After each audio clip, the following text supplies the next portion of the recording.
here.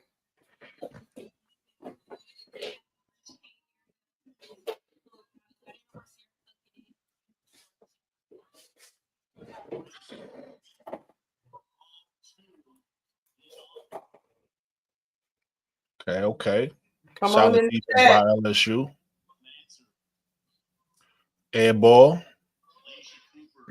Tennessee get the offensive board. Oh, air, yeah. Sloppy play. Slow down, Flaugier.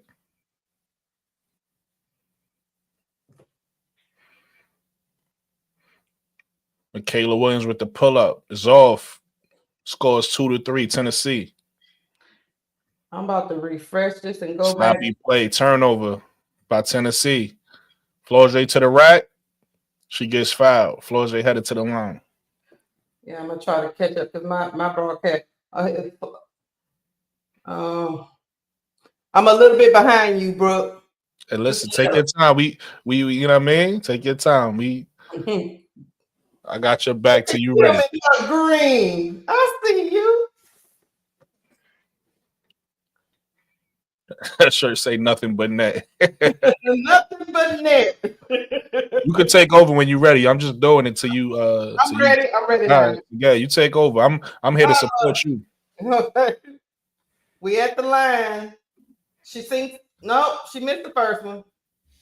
Come on, Flaugier.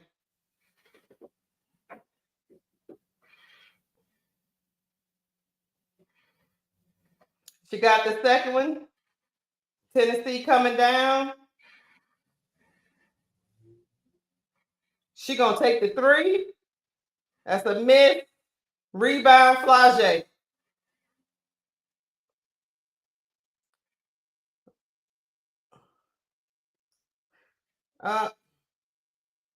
Flaugier got the ball.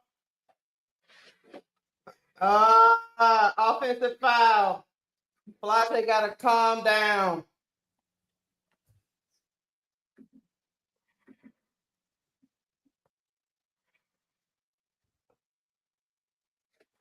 Oh, we got Jacob Pone Brass. What's up? We got a young coach versus the a more experienced coach. Let's see what we got. Tennessee's coach. I didn't know she was that young. Look like she's pregnant. Okay, I see you. All right, Tennessee's got the ball. No. Oh, tough. Rebound on Michaela Williams. Coast to coast, Michaela. Got the layup to go. It's 3-3. It's 5. LSU up. That was tough by Michaela. That was tough, yeah. All right. Yeah. I mean, you gotta take it. I know she like to take them jumpers, but when you take something coast to coast, go on finish that. Yeah. Like I said yesterday, she got that body that she hard to stop on the offensive end. And it's hard to move her. Tennessee got it from the elbow. Score is tied up 5-5. Here come Anissa Morrow. She passes it to Michaela Williams. Great pass. Good, guys. Great pass, great bucket. All right, Tennessee. Oh, okay. Tennessee putting the ball in the basket. The score is 8-7. LSU up. Yeah, Talasia Cooper is tough. That's Talasia Cooper. Yeah, she's pretty good. A point guard give it to Flaugier. Morrow cleans it up at the glass. So 10. LSU up 10. Tennessee 7. That's an ill-advised shot by Cooper. So we got Samaya Smith. She passes it to Flaugier.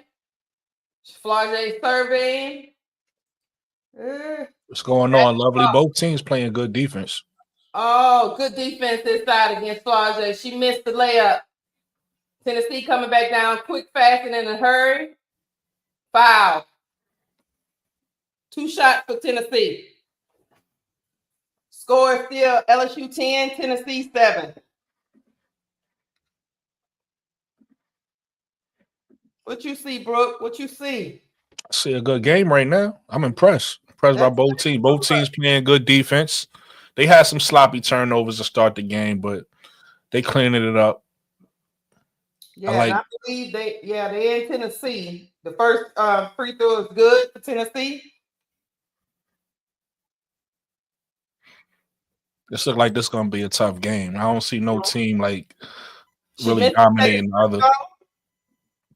But they got the rebound. Tennessee got the rebound, but missed the shot. LSU is racing down the court. Dave Wilson got blocked by Tennessee. Monster block. She said, "Get it out of here." That's a big girl block right there. Big girl block. Yeah, Dave Wilson. I don't know if she should have done that, bro. Wolfenberg. Oh, she stepped out. Turnover. LSU. Yeah, they tough down there in that paint. I see Lovely in the chat saying "Go LSU." We got any Lady Vols in the chat? Or this is an LSU heavy chat? What we talking about? The Lady Vols coming. Tennessee is coming down. Come up. Stop and go. She loses the ball. Yeah. Do we have any balls in the chat? No balls. No balls in the chat. All right. That is a turnover. It's stolen by Flage. She takes it coast to coast. Big foe, coast to coast. LSU big foe. Simply ball dropping. Salute. Surveying. It's some great defense being played out here, guys. Yeah, this is a good game. The biggest. The biggest. Hell ball. Tennessee gonna take a timeout. They say they don't like what they're seeing right now. They don't like what they're seeing. But I do like what I'm seeing from both teams. Both teams is playing defense. Both teams playing defense. I like that. Up 12, Tennessee 8, guys.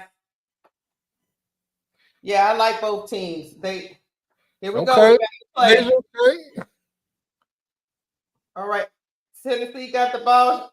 Talasia defended very well. Here come LSU. Here come Gilbert. Layup she missed the bunny. Rebound Tennessee. They racing up the court. They're gonna take the three. Miss.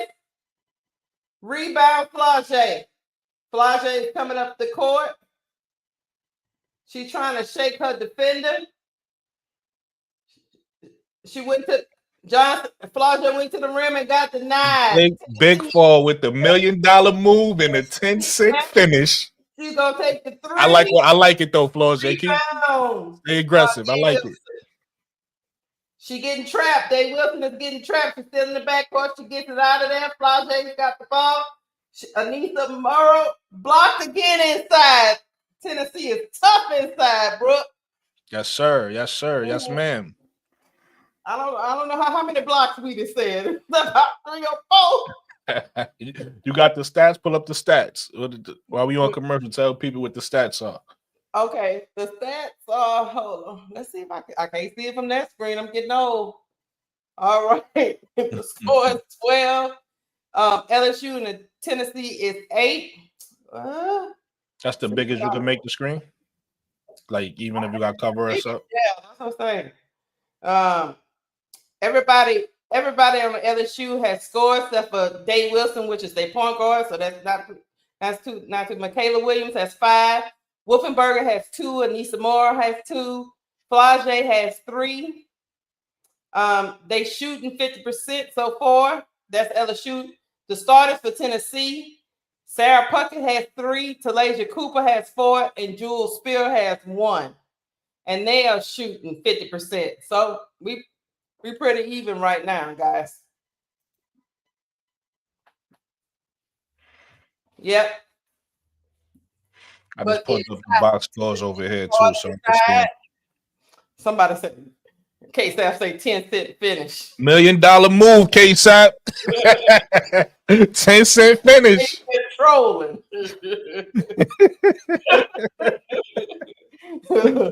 I love it though. I love her aggressiveness. I love Flau's aggressiveness. Keep doing that because that's she's gonna end up getting fouled more often than not and going to the line. So even though we laughing at her with the move, I like the aggressiveness. Keep being aggressive. The only thing I would say, what I noticed yesterday with these refs, is like they let them play like the first quarter. They don't too much call anything. They just let them get hit upside the head.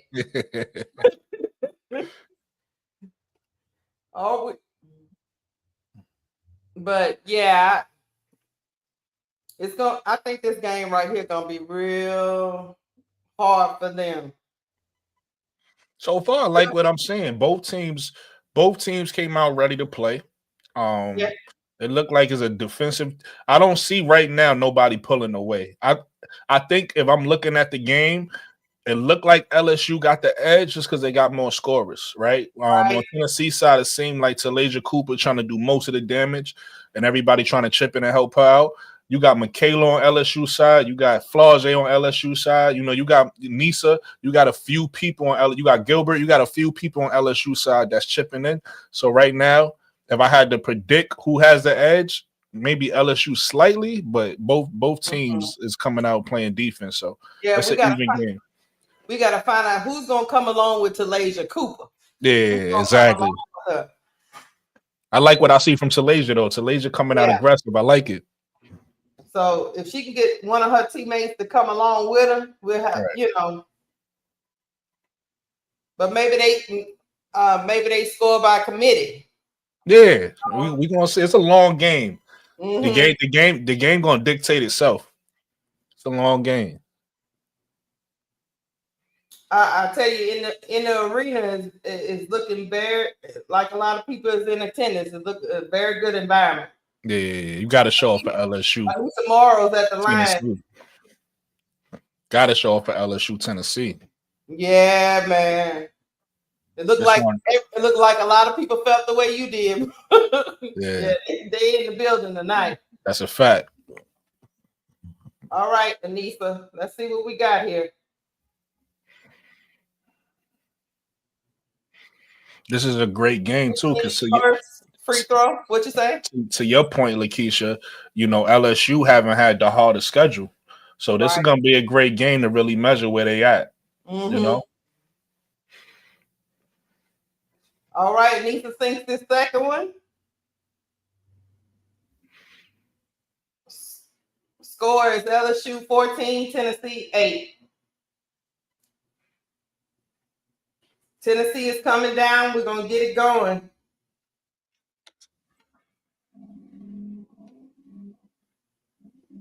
All right, Tennessee. What's she doing? Oh, another turnover for Tennessee. Wolfenberger taking it to the rack. LSU 16, Tennessee 8. They coming back down with the ball. They surveying, passing the ball around, but they're trying to figure out who's gonna take that shot. Oh, another turnover by Tennessee. Yeah, it looked like Talasia trying to do a little too much right now. Coach say, sit down for a little bit. Let me talk to you for a minute. All right, LSU coming down the court. Day Wilson, point guard. She passed the ball. Let's see who we got. Oh, that's Gilbert. Gilbert went to the rack and lost the ball. She got blocked. She missed 2 layups. Tennessee tough inside the paint, guys. Here comes Tennessee. They coming down. Missed the layup. Anissa Morrow with the rebound. Big balls by Anissa. Big balls. To Gilbert, and she's fouled. 2 shots. K-Sap talking about Anissa a rim runner. That's funny. That's funny. I like that. Why he playing with our emotion like that?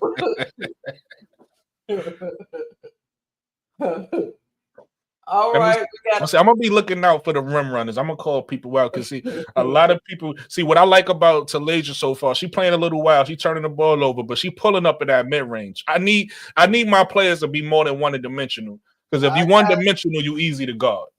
You get what I'm saying? I get what you're saying. You ain't gotta be great at all areas of the floor, but you gotta mix your bag up a little bit. That's all. Just mix it up a little bit. Gilbert is at the line. He said, "You got to do a little bit of something. Got to do something for me." All right, Gilbert. Gilbert took care of the line like a pro. LSU is up 18, Tennessee 8. Yeah, they letting them play. Refs letting them play. Yeah, Tennessee's got the ball. She's trying to take it to the rack. She misses. Guess who rebound? Of course, Denise Morrow. Here come LSU. Poa's got the ball. She did the spin move. They say she traveled. Oh shit! I thought that was a good move. I liked it. I liked it too, but they said thought it was a good move. They said no. Here comes Tennessee. They got the ball. They coming back down.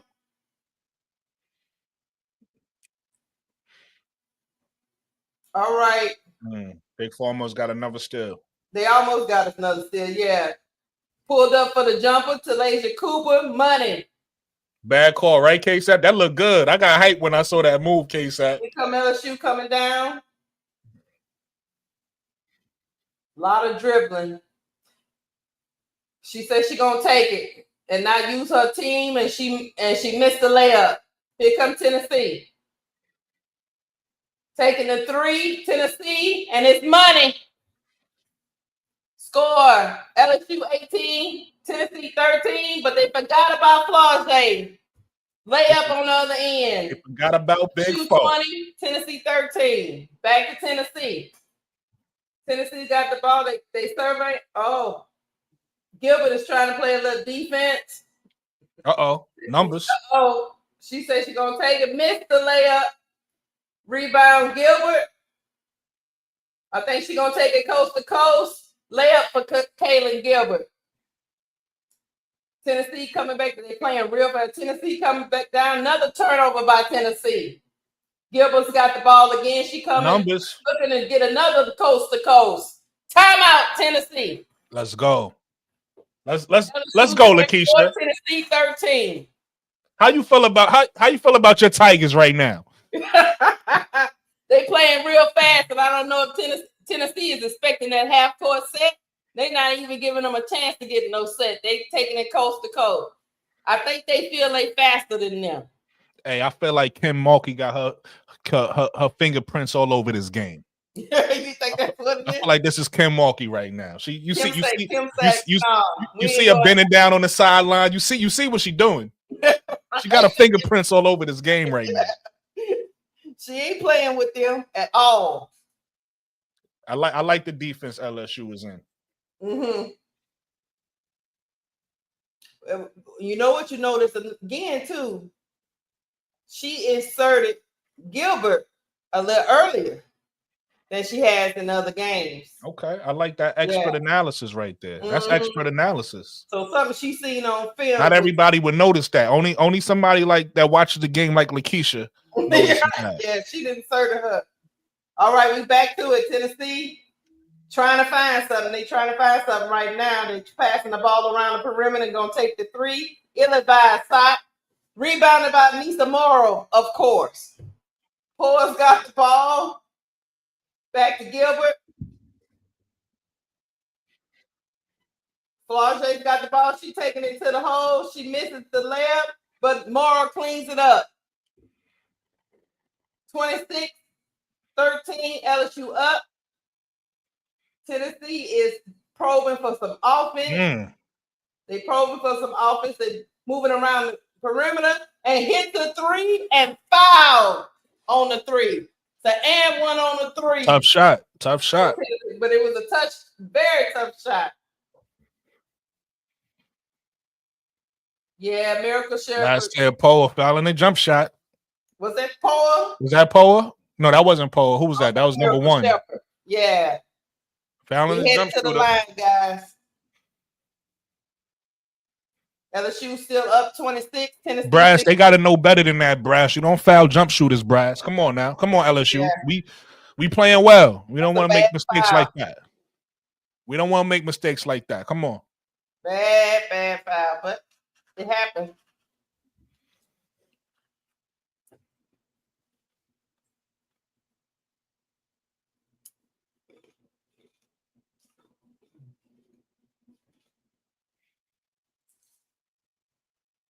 She sinks the first free throw. Well, it's only one, so here we go. 26, LSU 17, Tennessee. All right. Day Wilson is bringing the ball up. She almost got trapped, but she got the ball out of there. Gilbert is trying to see who she can take. I like Gilbert handles. She got a little bit of sauce. 13 seconds left on the clock, guys, and Gilbert is dancing. She's trying to force her to go left. What? Oh, shit. Oh. Offensive foul, guys. I don't agree with it. I don't agree. Her feet was moving. First of all, her feet was moving. And you inside the circle. You could be inside the circle in college?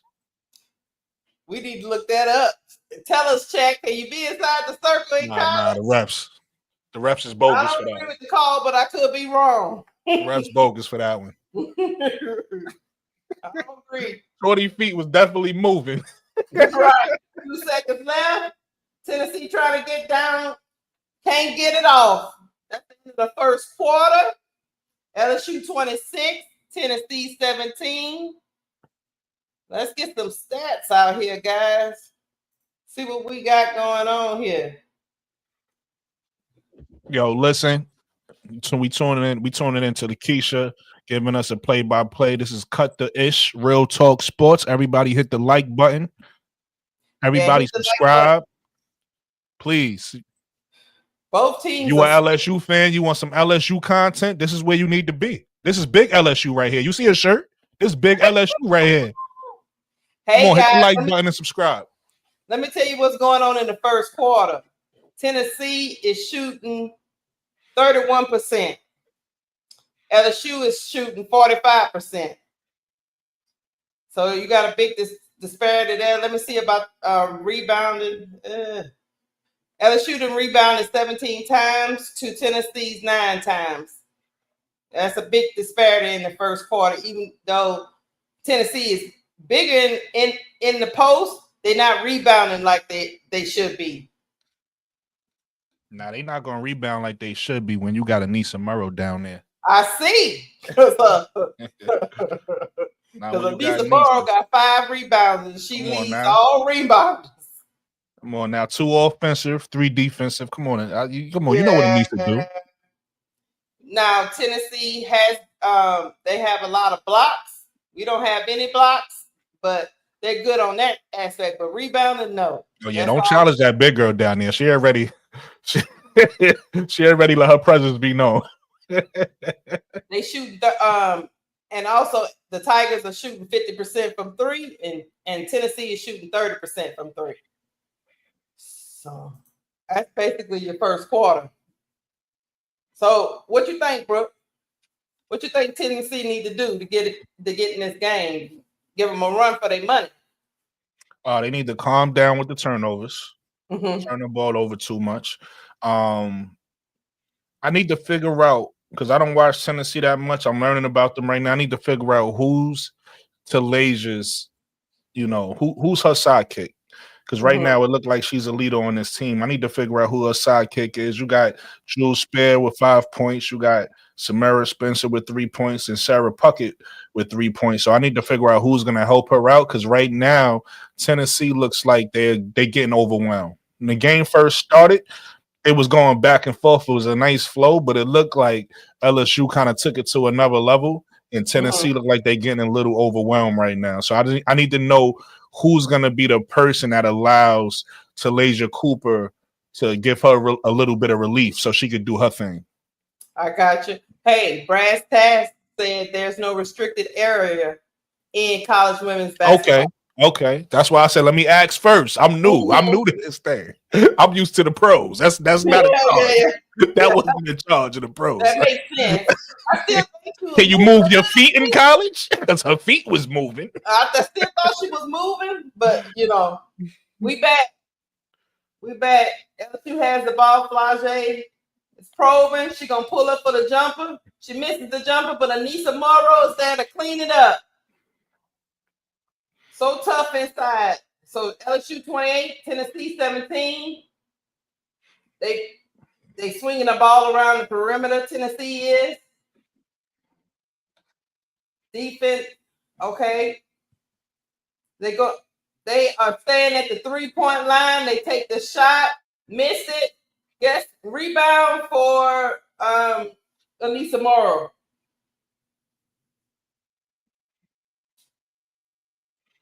That's 3 offensive rebounds for her now. Yeah. She could. Okay, here come LSU. Dave Wilson is coming down the court. Damn, Anissa damn near got a double-double already. Right. 10 and 8. She passes it for Morrow off the glass. 30, LSU, Tennessee 17. Back to Tennessee. They surveying, swinging the ball around the 3-point line. They trying to probe.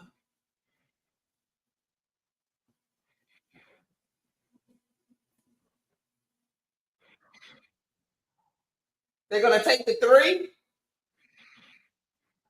Tennessee missed the 3. Anissa Morrow with another rebound.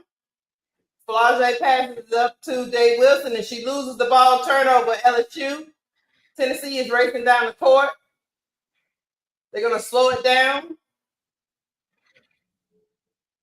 That's that sloppy play K-Sap talking about. How you dribble the ball off your knee. Layup is good for Tennessee.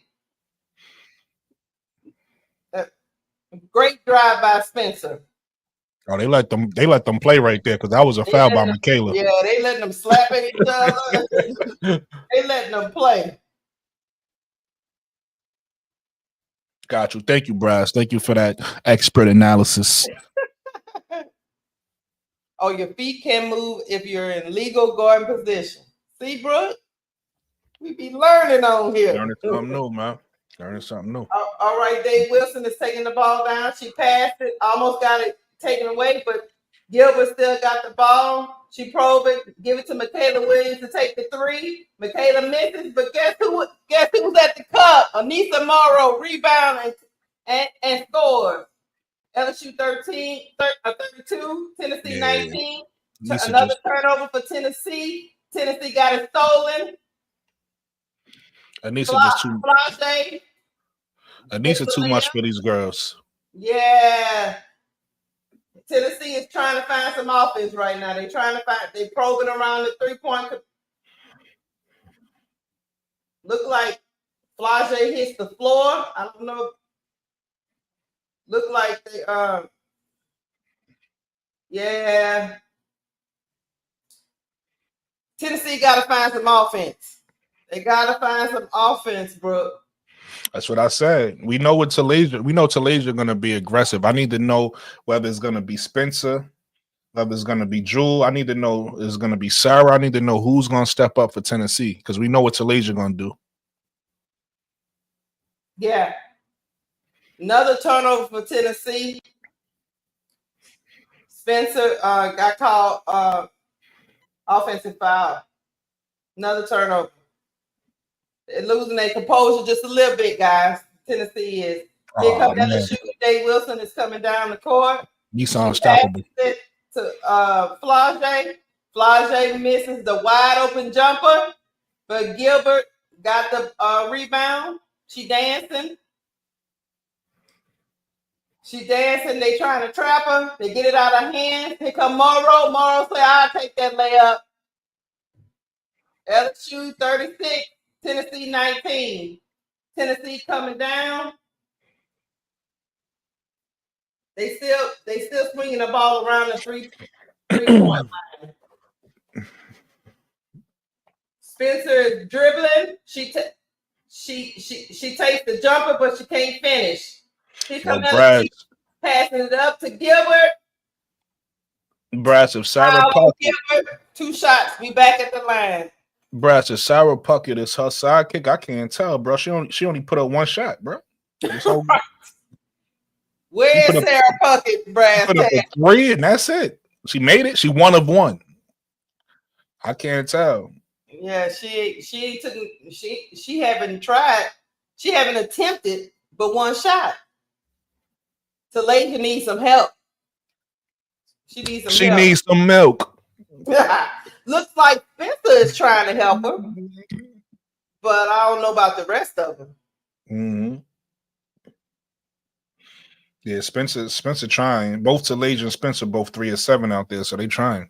They trying. Gilbert misses the first free throw. Come on, Gilbert. Come on now. We can't be missing free shots. That's why they call them free throws. Good point, pro fan talk. All right. She sinks the second one. LSU is 37. Tennessee is 19. Here comes Spencer. She probing. She trying to go straight to the cup, and she gets it to go. Spencer got her leg to go. Day Wilson got the ball. Bullet past Anissa Morrow, but she misses the shot. Tennessee coming back down.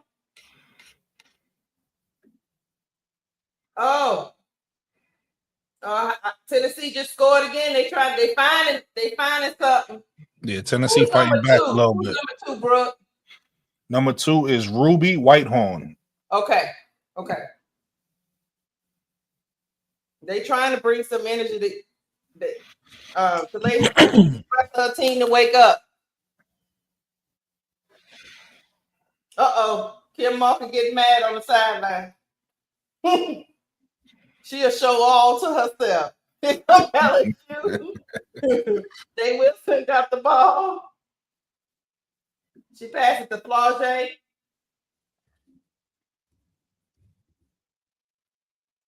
We probing around the 3-point. Day Wilson gonna take the 3, but she misses it. Here comes Tennessee. Cooper said she gonna take the jumper, and it's money. It's money for Talasia Cooper. LSU 37, Tennessee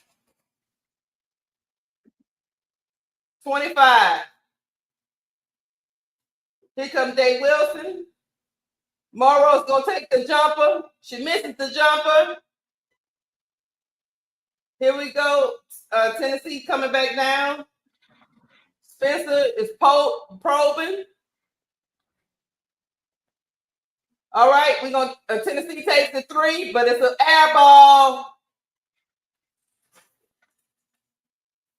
Air ball. Score 37-23. Okay, we getting more energy from Tennessee. They fighting.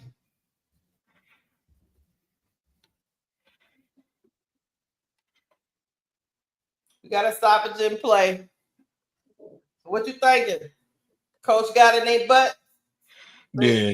Say what's going on? What's this lazy stuff going on right now? Yeah, you know, Coach Smokey, she don't. She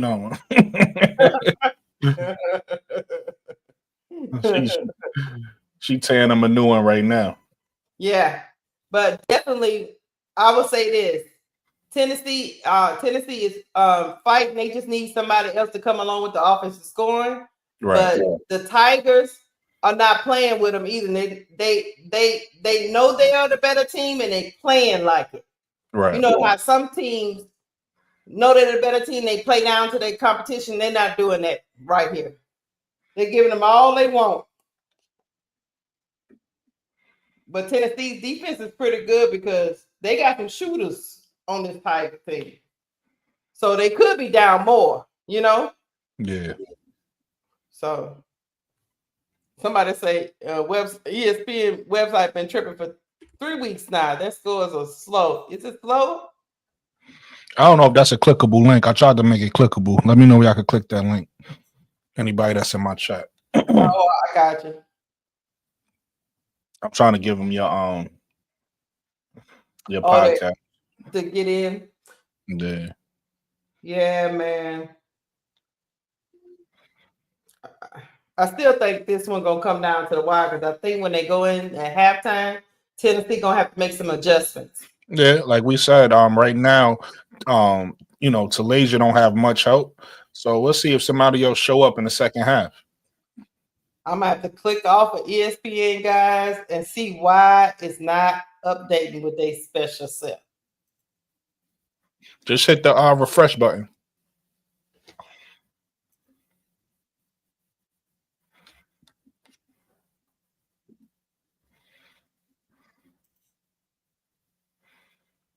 I refreshed. It's still just on the first quarter. It's like we ain't messing around with you. That's what coach was saying in the chat. He's like, it's been like this for 3 weeks.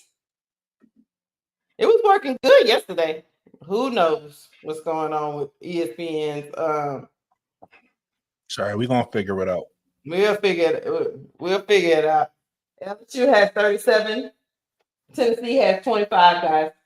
We got 4:49 left in the second quarter. They just coming back off a commercial break. Tennessee's got the ball. They're gonna take the three, and it's money. It was drippy wet. Drippy wet. So that's another three. Flage got the ball. She tried to go straight to the cup. She tried to go in that paint. It did not work out for her. Tennessee got the ball again. They're probing. They're going to take another three. And then it's so wet. Tennessee done hit 2 threes back to back, guys. LSU 37, Tennessee 31. Flage got the ball. It's getting loud out there. Samaya Smith that's a foul. They fouled Anissa Morrow. She's going to the line. That's Spear that hit them threes back to back, Brooke. Spear showing up. Yeah, she's showing up. She came over she was coming off the screen. They gotta rotate. I was trying to find get the ball in an inbound. And Morrow takes it to the cup and gets the and one, guys. Morrow back at the line.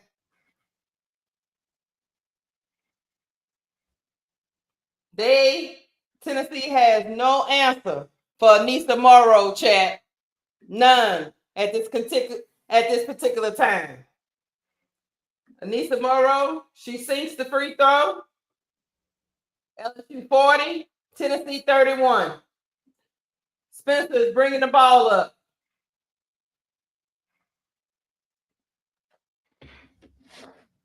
She bringing the ball up. They probing. Ruby Whitehorn taking it and got the layup. LSU coming back up the ball. Flage's got the ball.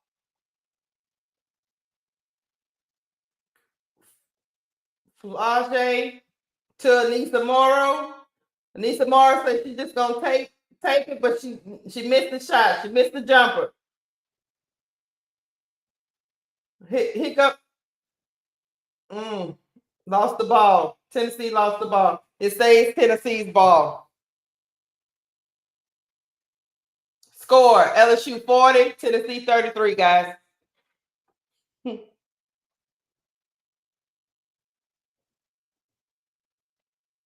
They're having a hard time boxing out Anissa Morrow. Here we go. Tennessee's trying to pass the ball from the inbound. They got it in. Another three is being taken by Tennessee. They missed. Puckett has the ball. Great pass from Puckett. They get the layup. LSU coming down. All right, Gilbert is dribbling. Dave Wilson has the ball.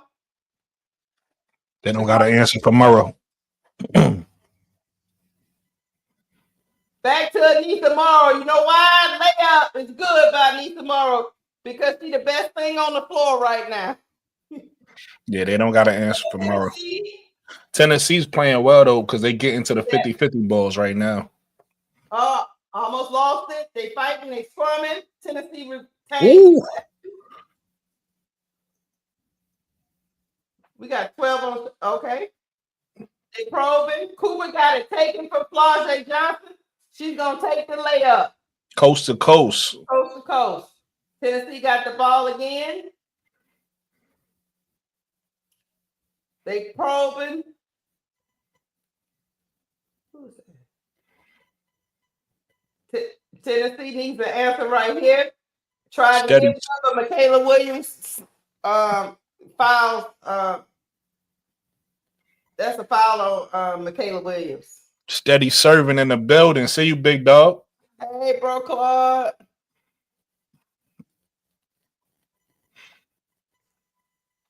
Here we go. We at the line.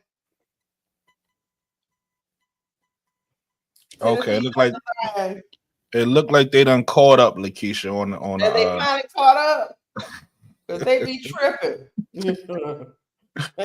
They finally caught up. They be tripping, man. Yeah, right now it looked like Jules Spears and the Talasia Cooper is trying to carry Tennessee.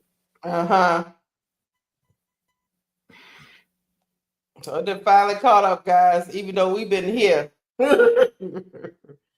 All right, LSU's got the ball. Dave Wilson is trying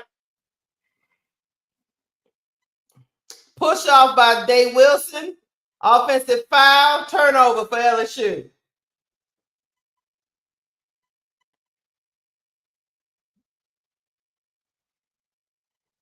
Yeah, she pushed off. I love them players that be looking around like they don't know what happened. Tennessee's got the ball. They swing the ball around the 3-point line.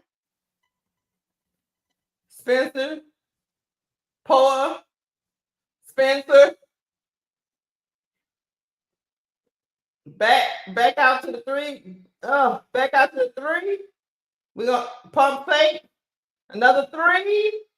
Missed the three. But it's the offensive board for Tennessee.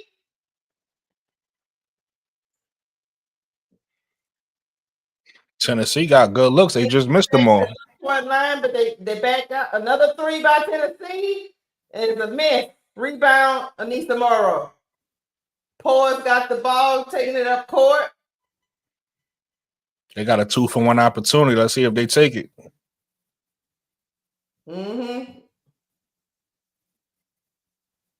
They slowing it down. Anissa Morrow got it taken away from her from Latham with the layup. Score. Shot clock is off. LSU trying to inbound it. Flau'jae got the ball. She running up court. She's trying to go coast to coast, and she gets the layup to go. Flau'jae with the big finish. Tennessee, Spencer, they're moving the ball around. Spears got the ball.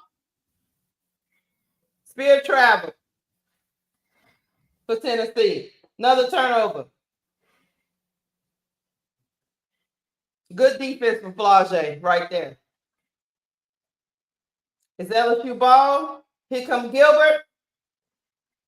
Not enough time. Good fight. Good game, guys. We got LSU 46, Tennessee 39. What you thought about the first half? I thought it was it was a half of runs. You had the run by the Tigers, and then toward the end of the second quarter, you had the run by LSU. The young lady, I forget her name, that got the one. It looked like once they saw those threes start to fall, the offense started to come alive for the Tennessee Vols. Also, we had some LSU had some defensive lapses during that time in the second quarter. Yeah. So I think the ebbs and flows, the runs by either team wasn't defended well on both sides. Right. What do you think? I agree with you 1,000. I think you hit the nail right on the head. It's a game of runs, and I think the team that imposed a well defensively was a team that went out on those runs and was a team that was taking control. So I think LSU kind of had control of most of the first half, but Tennessee fought back at the end and started to impose their defense a little bit, get some steals, get some runouts, and stuff like that. So far, this has been a real good defensive game. Still is a close game. LSU looked like they was they was about to run away with it for a little while.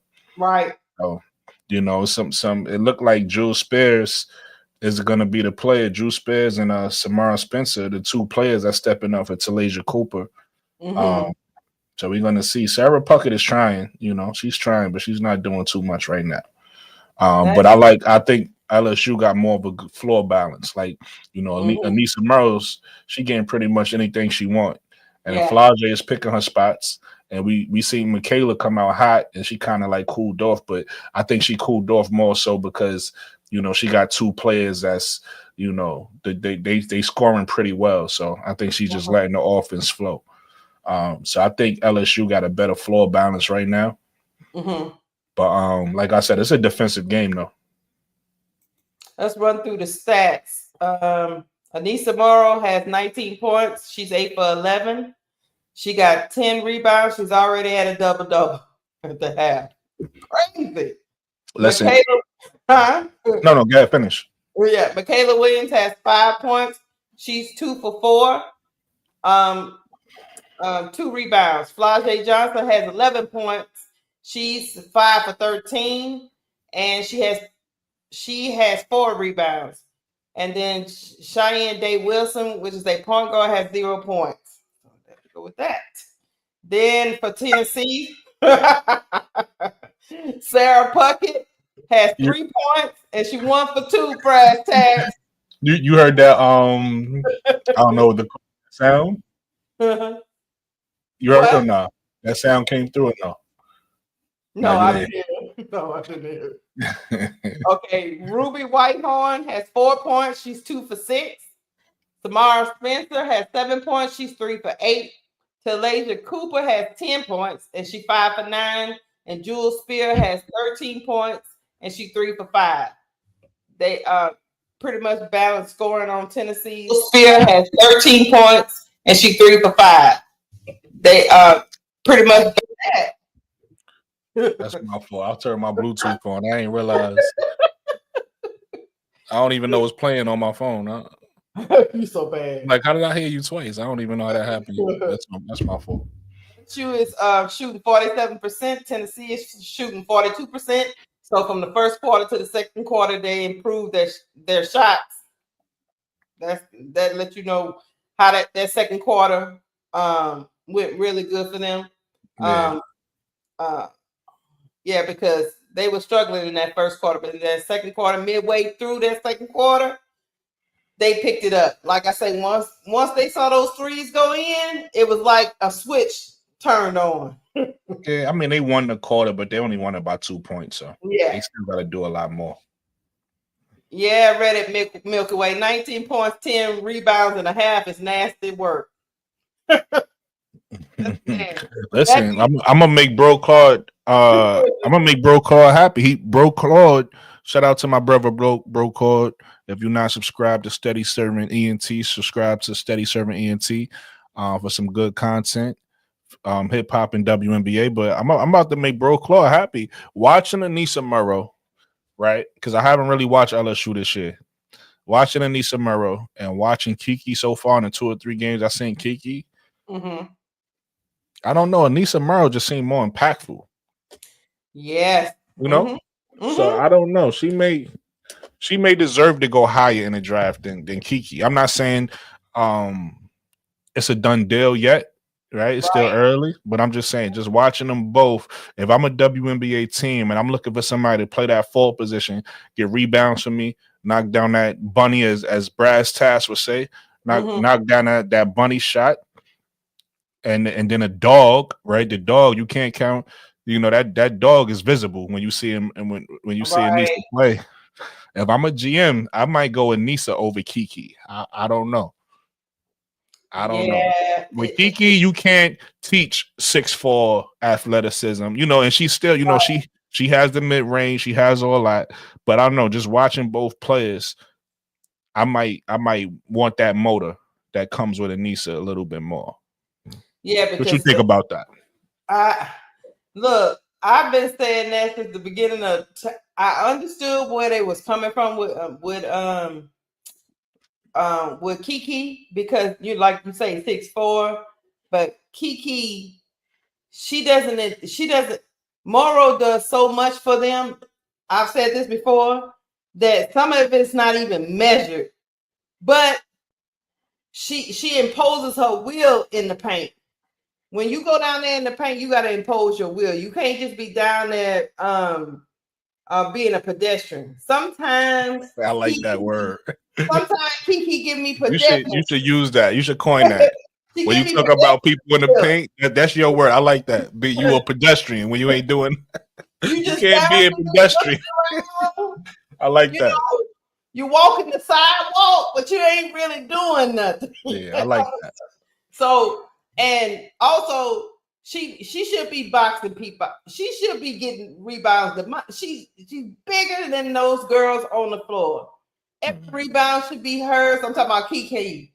Everybody she should be sealing off everybody and getting those rebounds and putting those bunnies back up when her teammates miss. But sometimes you don't see that. You see it when you see it in spots, and that's the difference between Anissa and Kiki. Anissa Moro comes out the gate with that identity. Anissa's a dog and Kiki is a pedestrian. Yeah.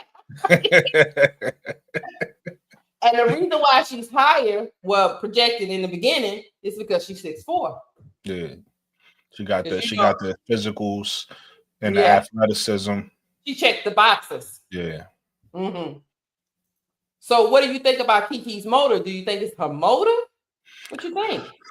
I think with Kiki, she has a motor. She just don't have it like Anissa. You know, you have certain players that's just different. Anissa, she's, you know, at 6'1", what she could do is just incredible.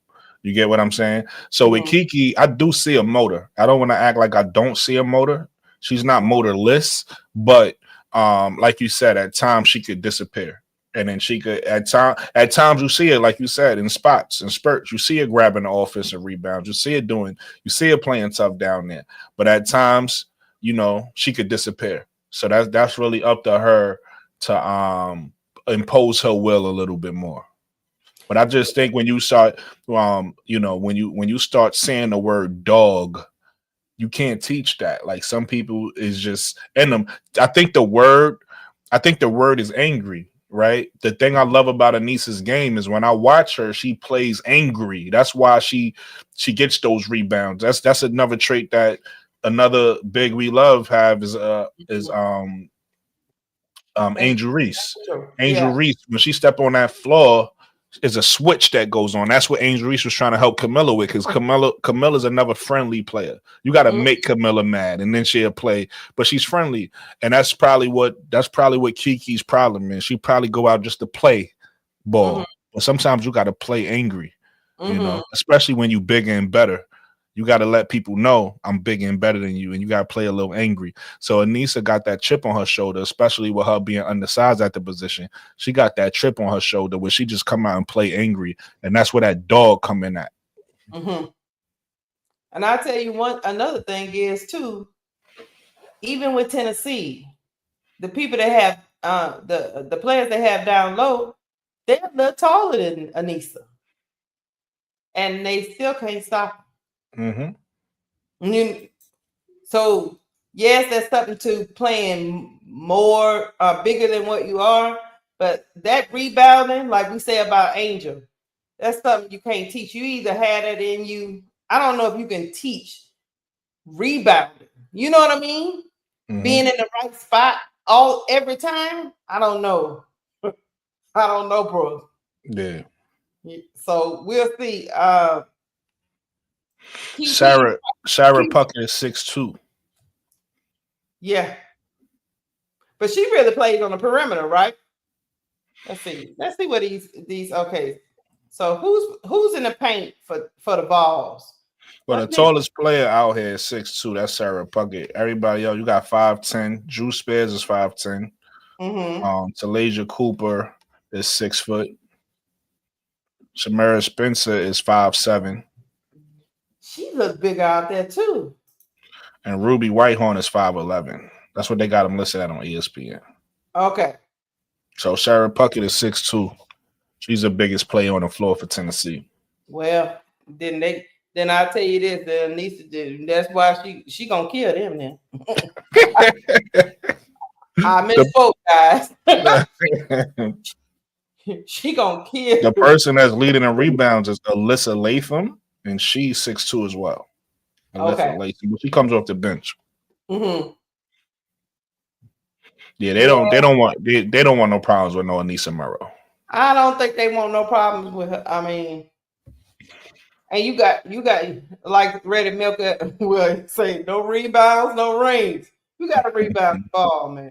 I don't think people understood how important that stat was until our girl Angel ran up and they was trying to discredit. But yeah, that's always been the thing. Well, they gonna find out next year. Because not only is Camilla gonna be better and Angel gonna be better, right? They're gonna have a full team around them. I truly believe that they're gonna have, because last year I really felt like they didn't have starters. They had people starting, but they wasn't starter level players. I think this year they're gonna have starter level players, and then when you have the rebounding, because there's no way to out rebound Chicago. You got Elizabeth Williams coming off the bench. You got Camilla. You got Angel. Mm-hmm. The rebounds, so they're gonna see next year, and that's what Anissa Murrow. Because I want to keep the main thing. The main thing we got still LSU. That's what Anissa Murrow brings to LSU, right? Like she's a beast on the board. I don't see nobody out rebounding Anissa Murrow. Mm-hmm. You know, in the tournament. I'm saying so. You know, maybe it'd be a tough against a team like UCLA or somebody like that, but. There's not many people that could go toe to toe with Anissa Murrow. And to Brokaw's point, Anissa Murrow probably is on her 89th double-double. Mm-hmm. Do you know how crazy that is? Mm-hmm. And this ain't nothing new. I respect players. See, certain players. Remember, you and Uncle J.E. was telling me about that girl who played against LSU. I forget her name. But remember, she was like a super senior, and she finally started playing well. The thing I respect about players like Anissa, this ain't nothing new. She's been doing this, right? Like she's been doing this for years. So that adds to her credibility. If I'm a GM and I'm looking to draft, you know what you're getting from her. This is consistent work that she's giving you, right? Yeah. She don't never not show up. She shows up. Yeah, she's been doing this since her DePaul days. So yeah, and I know people like the flash and dash, but a lot of times shooters be streaky, and to me, I don't value the streak. I need to see it every night. I value the players that I see it every night. Yeah, you know that they skill set, what they're good at, is going to show up every night. Absolutely. So. Big Fall is coaching in the huddle, guys. I just wanted to point that out because that shows leadership. Big Fall was they was huddled up, and Big Fall was the voice everybody was listening to in the huddle. I like that. I like to see that. That tells me she might be coming out in the draft. No, Big Fall, don't leave her. Listen, you got Michaela. You good. Huh? You know Michaela gonna take a bigger role. You just gonna see Michaela out there just. selfishly, I just want a Big Four for one more year. Don't make me cry. The Flage era has been fun. Brooklyn, it's been fun. I don't want it to end. I feel you, but you gotta let it go sometimes. Okay. I love Michaela, but she ain't got that swag like old Big Four now. But she don't need Big Four swag. She got a swag all to herself. I know. But Michaela next year is gonna be a problem. She a problem now. But once it becomes her team, because right now this team is really not Michaela's team. Does that make sense?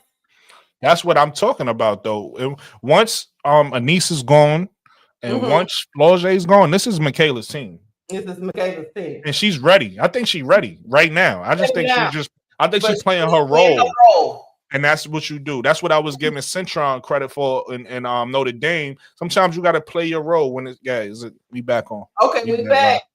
Third quarter. Tennessee's got the ball. Spencer is probing. Passed the ball. She almost lost it, but she got it. Rebound, Flage. Flage racing up the court.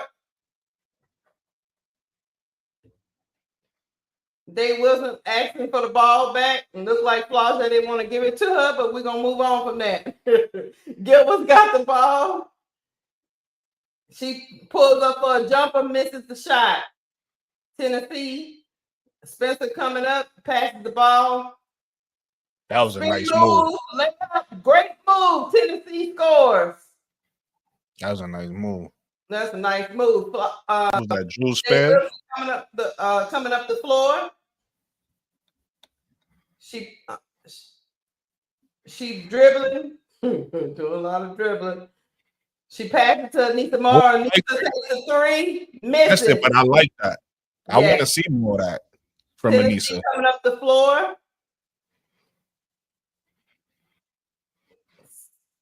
Michaela is defending.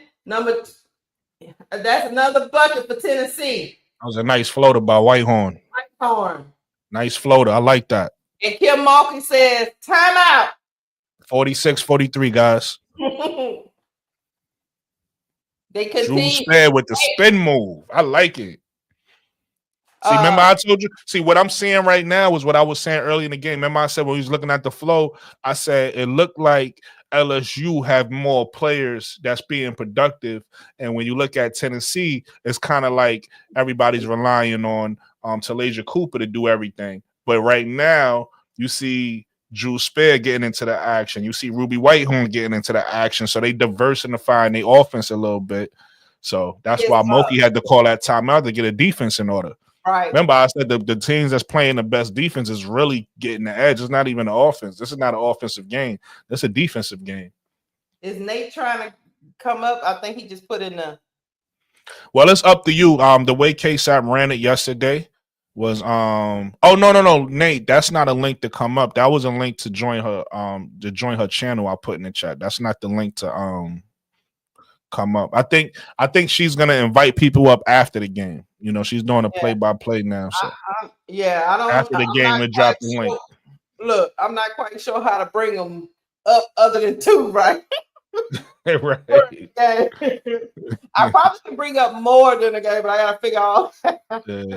No, but you should keep it like this, though. You should keep it intimate while you do the play-by-play. And then after the game, like what you should do is like during halftime and after the game, if you want to bring people up to chat, they could come up to chat. But like during the game, when you're doing a play-by-play, it just be you and another person. Okay. Yeah, it sounds good because you don't want too many people talking at one time. But after the game, we'll chat about it a little bit, and then But yeah, I think Kim got a call. Kim said, "I'm out." That link is Lakeisha's chat. I don't know if it's clickable. I was trying to make it a clickable link. I don't know how to do it. If somebody know how to put the clickable link in the chat, y'all could just drop it in there. Yep. Nate, go subscribe to my channel and get in the chat. Well, he in the chat. Yeah, but he's in the chat on my channel right now. That's why I dropped the link in there so everybody knows the channel. I got you. We back off the Thank commercial. you, Reddit Milky Way. Thank you. Appreciate you. I need to make her. Yeah. You know how to make them, right? You know how to do it? All you I gotta gotta do is figure out open it up. moderator. All you gotta do is open up another tab with it, like just reach a regular YouTube page, and then go to the chat and click their names, and it's gonna say make a mod. So you could go make your mods right, like during the commercials and stuff like that. The game about to come on now, so don't focus on it now. Yeah, I'll do that. Juice Bear. Last four games averaging 19.8 on 50%, 53% from the three, 2.5 steals in her last 4 games. They will think. Nate said he already subscribed to you. Anissa Morrow trying to get around. Missed the layup. Here comes Spencer racing up the court. She slows it down a little bit, swinging the ball around. Thanks, Reddit. Whitehorn misses the shot, but they got the rebound. Swinging the ball back around. Spencer missed another layup. Hard foul inside. Yeah, it's rough out here, guys. It's a hard foul inside. Anissa Morrow to the line. This ain't nothing but SEC basketball. This is SEC That's basketball. all this is. Elbows.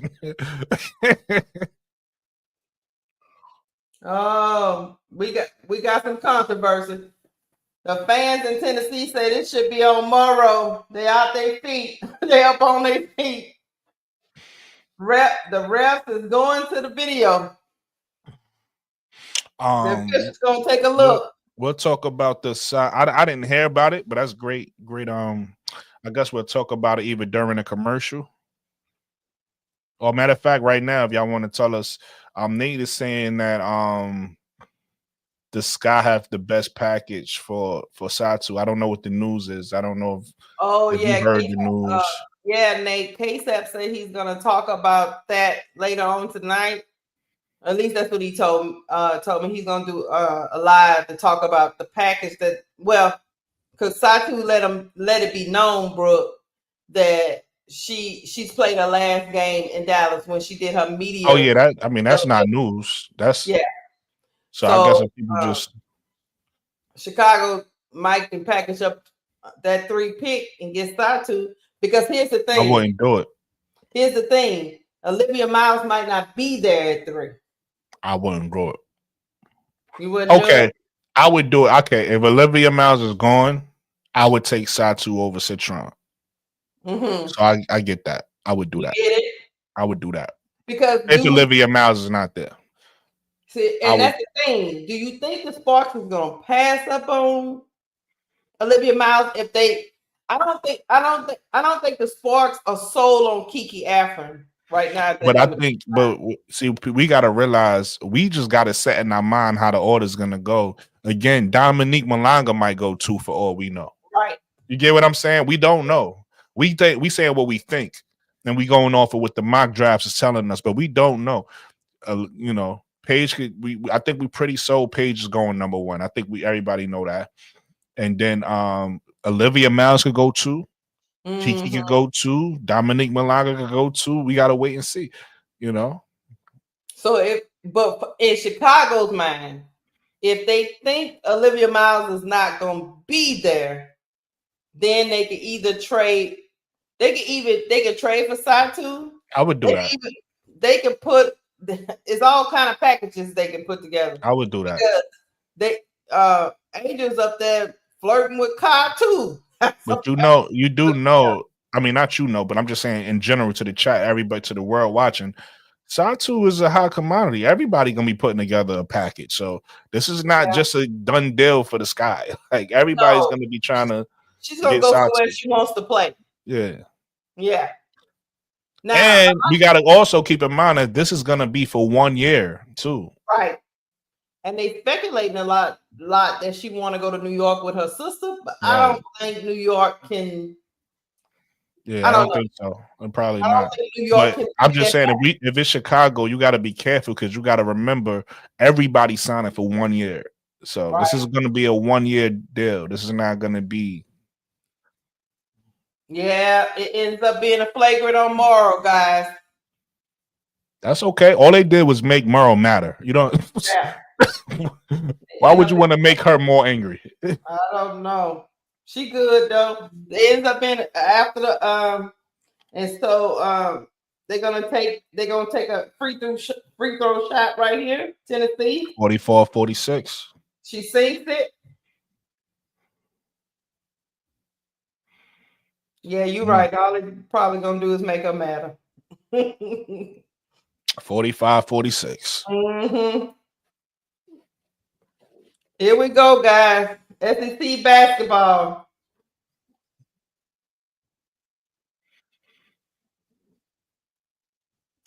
So the Vols side out of bounds. They still retain the ball because of the flagrant.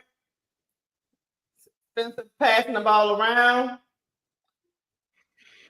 Take the jump shot. They miss the jump shot. Rebound, Morrow. Michaela is running up the court. Here comes Gilbert. Layup. Tennessee got the ball and coming down. They're trying to get in their half court set. That's 2 times in a row. I seen it. Rebound again. Lakeisha, that's 2 times in a row from Tennessee. I seen $1 million move and a 10-cent finish back to back. I like the step backs. I like the step backs. 10-cent finish. You gotta knock it down. I like it. I like it. I like all the moves, but if you ain't thinking them down, knock it down. Especially with a team like LSU that's gonna run down your throat.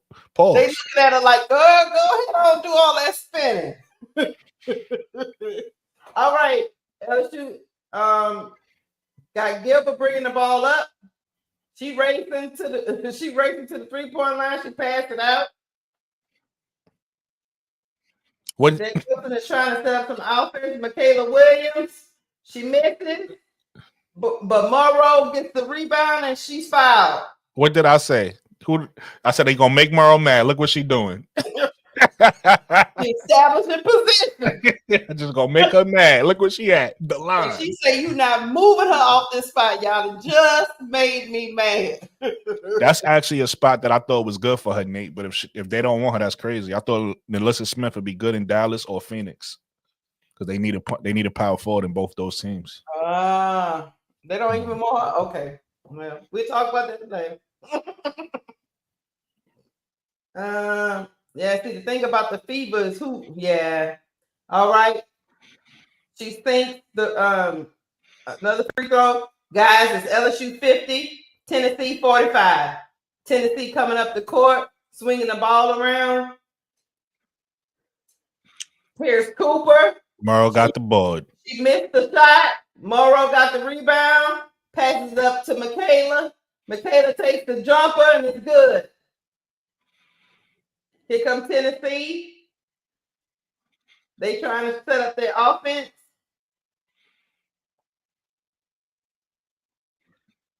This is like the 4th move. They just can't make the bucket in the paint. It's another 10 move, but it's a 10-cent finish, like Brooke said. Tennessee still got the rebound and retains the ball. Puckett is trying to drive, but I think she traveled. Puckett travels. Turnover for Tennessee. That jump shot so pure by Michaela. Mm-hmm. I mean, she didn't even make eye contact with the basket. She just pulled up. She knew what the basket was. A pure shot. Here come LSU coming down the court. Dave Wilson. They trapped her, got it out of her hands. Gilbert's got the ball back to Dave Wilson. What did I say about that body? Michaela Williams. Lakeisha, what I told you about that body. No, I think that's an and one. If I'm not mistaken. I think they call a travel on Michaela. Let's see.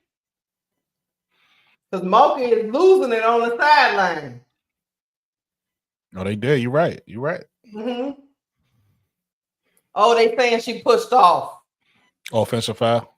An offensive foul. I thought it was a trap, but they saying she pushed off. I like the move. Tennessee. Spear is probing. Okay, I like the little floater Spear. Scores. She gets it to go. Here comes Dave Wilson.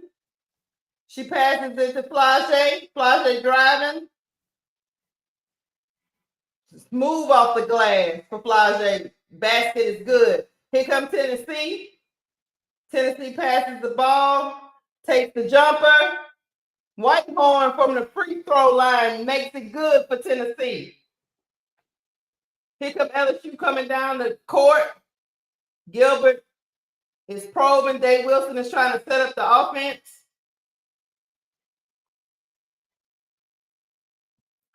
Pass to Gilbert. Takes the jump shot and it's wet. Gilbert is good. Knocked down a nice little midi. Here comes Tennessee. Tennessee's getting in they half court set. Passing the ball around the 3-point line. Passing to the cutter. That's a travel. They got to call out. To the post. Uh-oh. Almost gave it away, but Tennessee retains possession.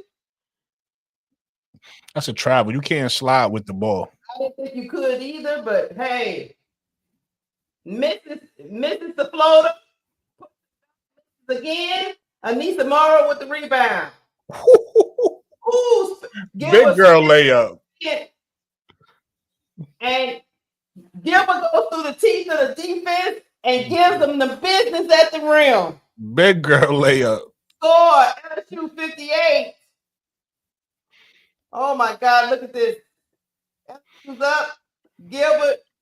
Oh my God. LSU 58, Tennessee 49.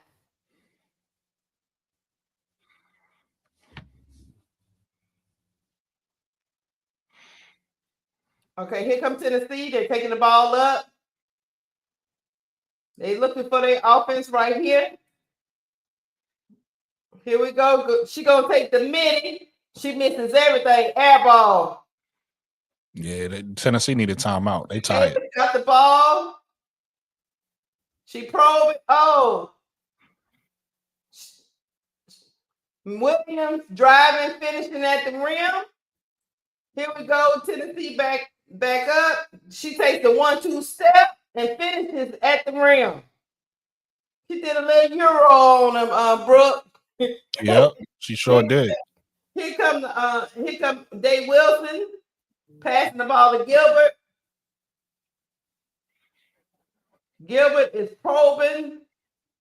She thinking about taking on girl. She trying to get a screen for Morrow. She takes the 3. Bouncing around. She missed it, but guess who cleans it up? It was Anissa, but she missed the layup. Here comes Tennessee coming down. They take the 3, and that was drippy wet right there. That was a drippy wet 3 by Tennessee. Score 260, Tennessee 54. But Flage on the other end pulls up for a jumper and makes the shot. Here comes Tennessee again. We got a defensive lag, and Whitehorn gets a layup. Whitehorn got behind the defense and got a layup, and Kim Mulkey is losing it on the sideline because of Gilbert's defensive lapse right there.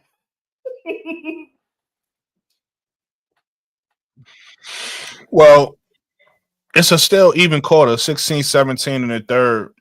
Tennessee is up by 1 in the third. So just a good timeout by Kim Mulkey.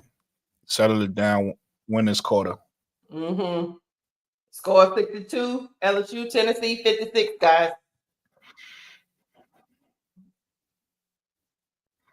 Yeah. The transition defense for LSU got a little funky. That's exactly what it was, because they was actually about to go on a little run. Mm-hmm. They was about to go on a little run, but they allowed Tennessee to fight back because Tennessee was dead in the water for a little while. Yeah. So, and as you can see, LSU has a lot of places they can go for offense. But the defense, if you're going to be in the game, You got to play defense because you can't just not in the SEC. You can't just make shots and don't think you don't have to play at the other end. Mm-hmm. Here we go. Poe has been inserted. Dave Wilson is out. Morrow's got the ball. She misses the shot. She missed the whole rim, but that's okay. We're moving on. Tennessee is Whitehorn took the pull up. She missed. Poe with the rebound. Poe got the ball taken away from her. It's a turnover, Tennessee. They dancing around the 3-point line, passing the ball around, but here come Whitehorn. It's a blocking foul on Poe. She didn't get her feet set. That's a foul on Poe. You think Glass said Poe is a pro? I mean, your face saying it all. You ain't even gotta say nothing. Your face done so. I think I needed to know.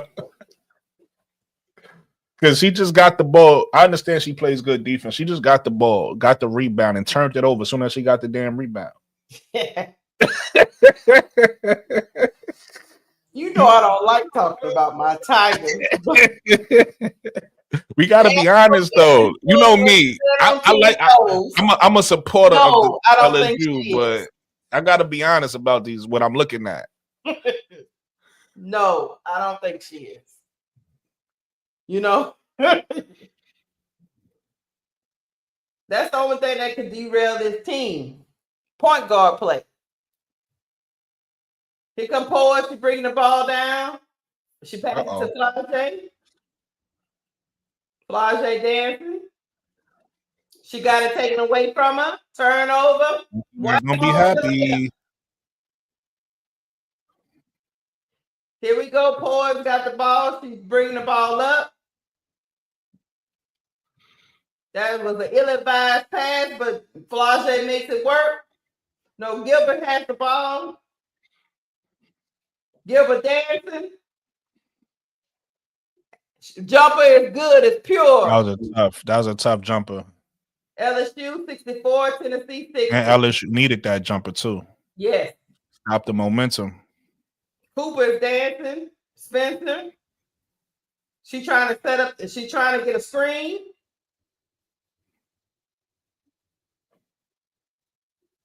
Cooper for 3. She misses it. The ball is out, but last touch by LSU. Tennessee will retain possession.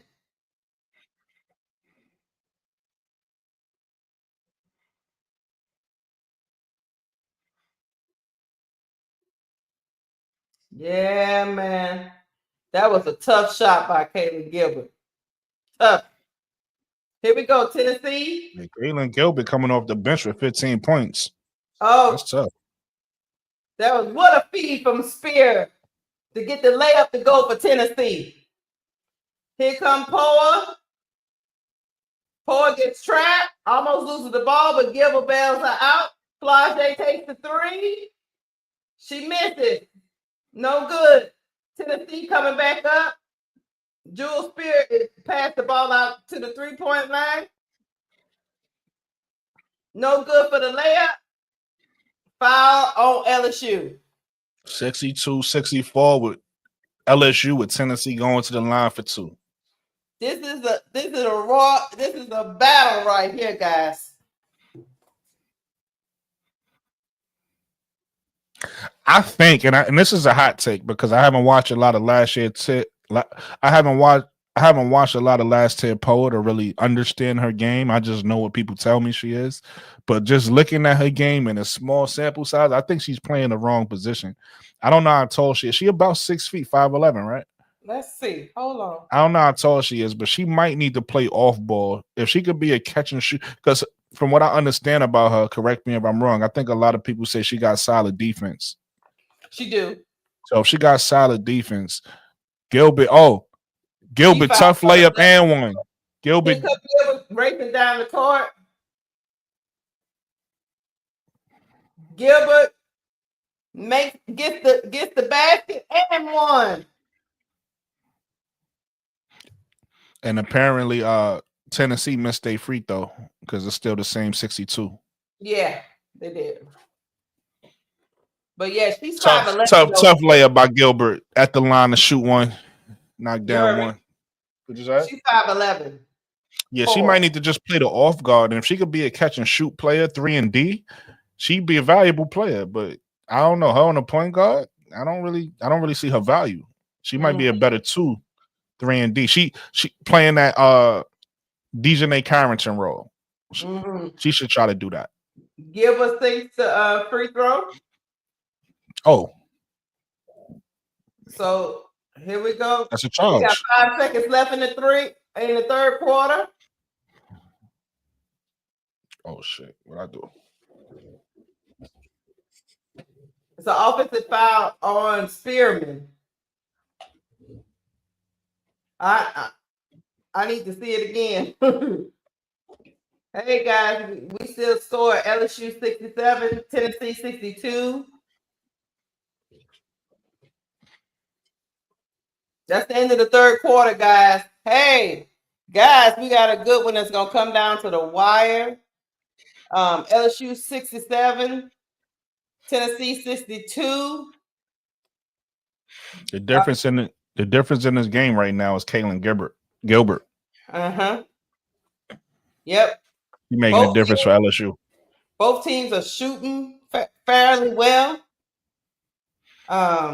Gilbert, let's look at her stats. Kalen Gilbert got 18 points. She's 7 for 13.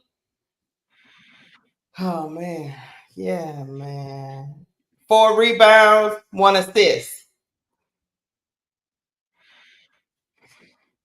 That's the difference in this game right now. I mean, your starting point guard don't got no points. No. 2 assists, 2 turnovers though. But our starting point guard, which was Cheyenne Day Wilson, she got 0 points. And even when Poa got in there as her backup, she got 0 points and 2 turnovers. Yeah, that's what we're working with, bro. Nothing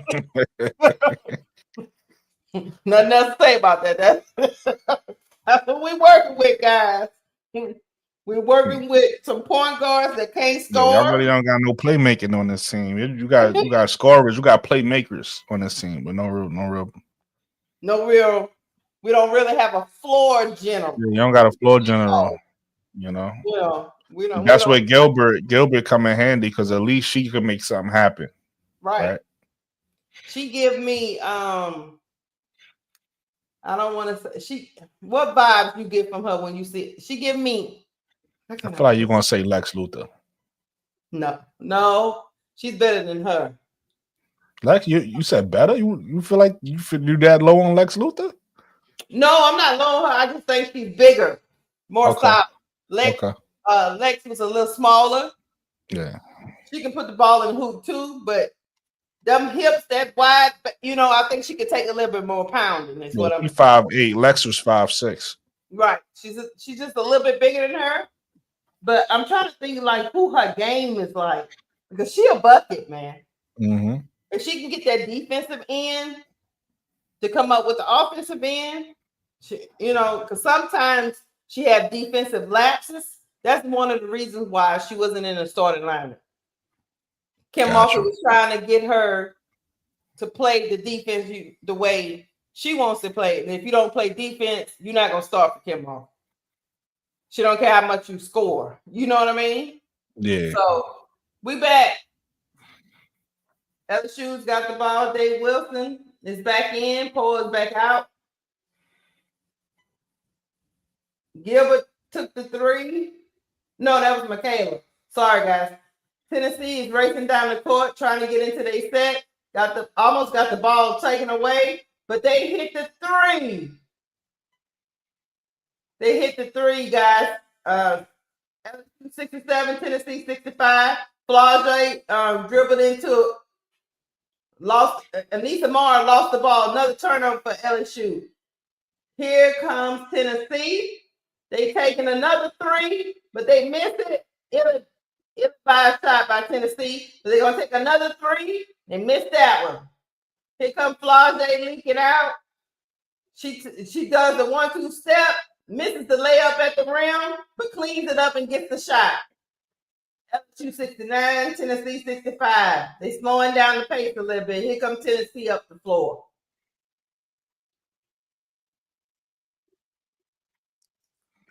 Tennessee is trying to slow down the offense, trying to get a screen. But she probing in and out from the 3-point line. Uh-oh. That's a hard foul by Flage.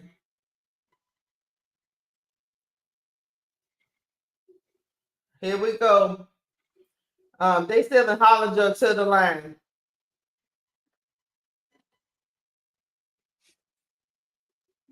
Yeah, that was an undisciplined foul by Flage right there, Brooke. She didn't have to foul her. I just think that was a good old hard foul. I ain't gonna kill her. Good old. Sometimes you gotta, just give them the yeah. Sometimes you gotta let a person know you there. So she missed the free throw, so I guess it was a good thing. There you go. Ain't nothing wrong with a little bit of physical play. For the second free throw. She got the second one to go. So here we go. LSU 69, Tennessee 66. Spearman is coming back in because if they're going to keep fouling, here comes Dave Wilson coming down the court. She's trying to set up the offense.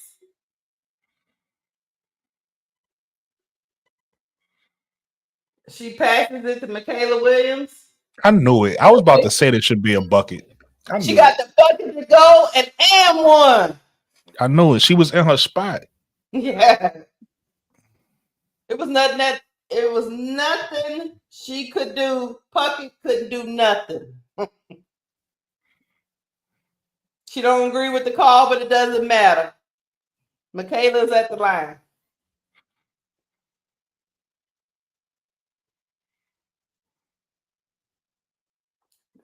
Coach is sitting Puckett down and did a substitution. Michaela makes the free throw. Here comes Tennessee.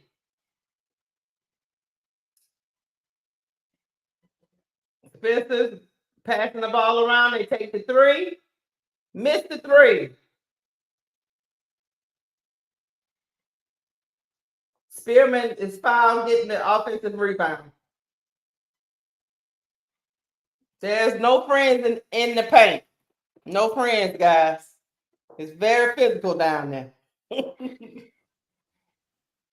Free throw for Tennessee. Let's see if she get it.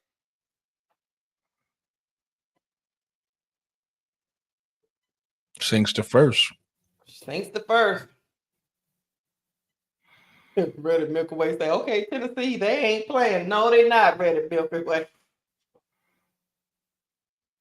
2 for 2. 2 for 2. 72. LSU, Tennessee, 68. 4-point game, guys. Here comes Dave Wilson. She's trying to set up the offense. Trying to slow it up. They trying to run a set.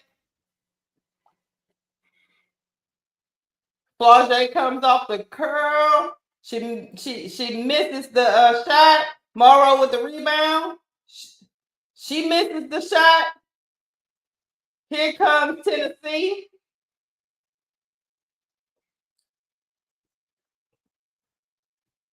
Spirit sheds Morrow looks like a push up to me, but there's another 3 from Tennessee. They've been burying them today. That's a full court press. 72-71. It's time out. Kim Malkin says she's seen enough. Time out. LSU 72, Tennessee 71.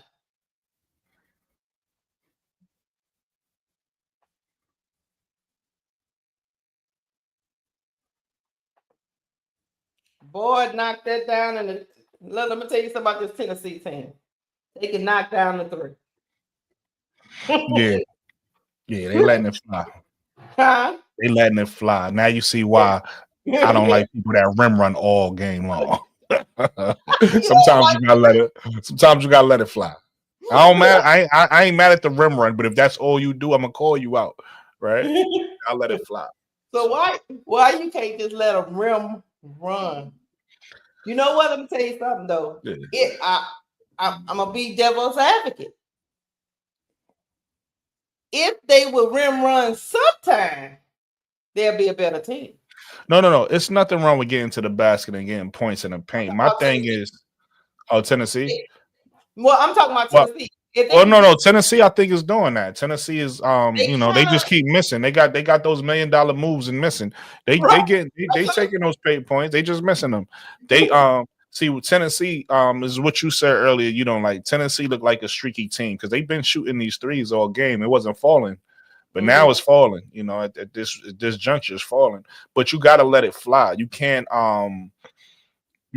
try to score all of your points in the paint, right? This ain't the 60s. It's a 3-point line out there now. So you got to utilize it.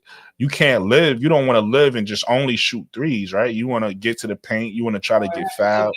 But if you never utilize a 3-point line, you liable to get beat. That's what happened yesterday, right? We saw that. Great game, was winning, looked like they was going to run away with it. Unfortunately, lost. You know what I mean? It's the same thing today. That 3-point line bringing Tennessee back. Tennessee down by 1 right now. We every time it looked like LSU was about to run away with the game, Tennessee find a way to fight back, get some steals, hit a 3, get a big play, and they right back in it. And I will also say this: LSU's perimeter defense has not been too good because even that shot was pretty much wide open. Flage was trying to get back over, but that girl already saw that net before Flage started walking over there. So far, that's looking like LSU biggest weakness right now is being disciplined on a defensive end because they could fall asleep, and that's going to hurt you in a tournament. Yeah. So you gotta tighten that up. New guy was popping. Who is new guy? You're okay. Okay, you're. Oh, they highlight my girl Simone Augustus. Can you believe that team with Simone Augustus didn't get a title? Our first title was with Angel. You gotta give me the education. I wasn't around. Simone Augustus was the truth, man. Oh, I know about her in Minnesota. I just wasn't around for LSU. But she played for LSU, and we didn't. No, I know. Yeah, I know she played for you guys. I just don't know the team. That was the first time we ever got a title, because we had some good players run through LSU. So, but you know how it is. You got to be right place, right time, right combination. Yeah, and that team Angel was on was it had a little bit of everything. Had shooting, defense, playmaking. All right, we all right, we're back. 7 minutes, 5 seconds, guys. 72-71, LSU. This fourth quarter gonna come down to battling out on a hardwood. We in Knoxville. It's packed house in Knoxville tonight. LSU controls. Dave Wilson passes it to Flage. Oh, good pass. Good pass. Good finish. They trying to get back there. Flage passes it. Dave Wilson. She misses the shot. Back to Dave Wilson. Morrow. Layup. Good. Here comes Tennessee. Traveling down. They stick 3-pointers wide open. Money. Another 3 for Tennessee. It's 74-74. We tied up, guys.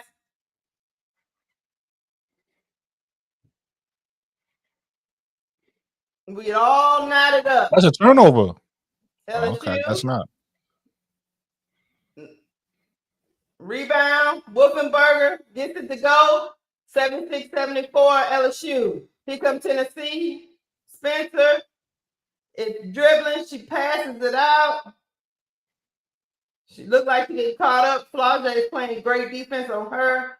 Then Tennessee is swinging the ball around.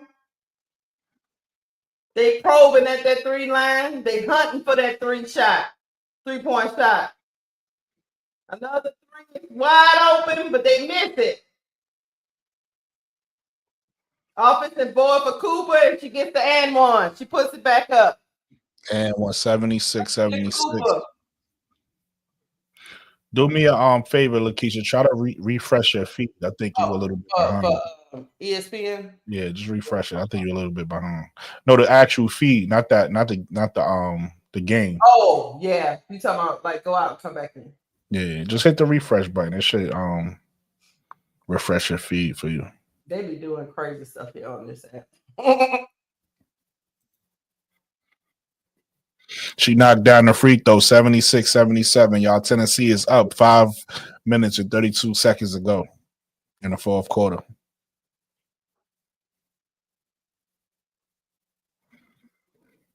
Here we go out, come back in.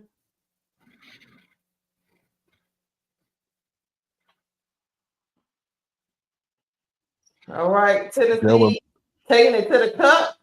Where are you, Brooke? You see them battling in the paint? Is that what's going on right here?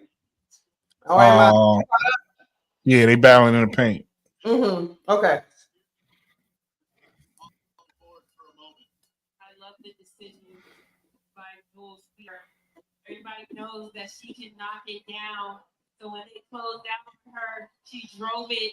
You can hear your sound. You might want to turn your sound down a little bit. Oh yeah.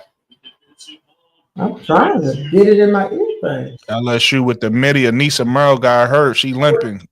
Merle. Oh no, Anissa Merle is limping. She turned the ankle. Should be all right. If it's a regular ankle sprain, she might need a couple games off. Look like she might have just sprained the ankle.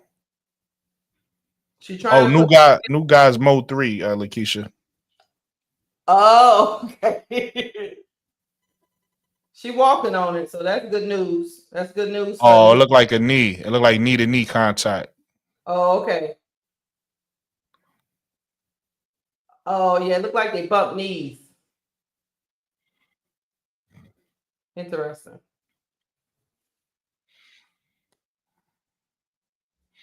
Need Merle right now, too, these last 5 minutes. Yeah, we do.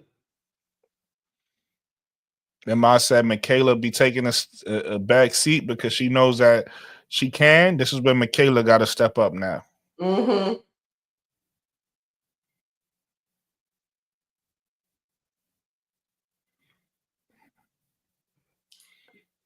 Here come Tennessee coming down. Ooh. Step up. That was nasty. Not nasty. Yeah, Cooper, that was nasty. That was nasty. Cooper, man. Talasia Cooper. Here comes Gilbert.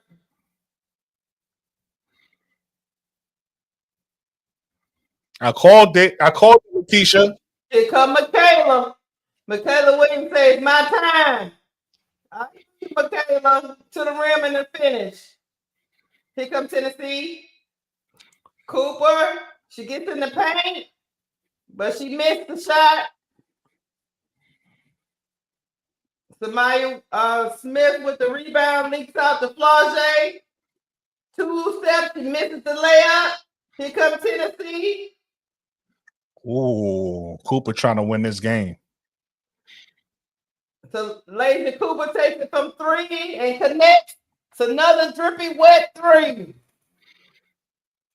Hey, Mo 3. Cooper trying to win this game. 82. 3 minutes left to go in the ball game. Cooper says she's putting them on her back for Tennessee. Let's see who's going to step up for LSU. Here we go.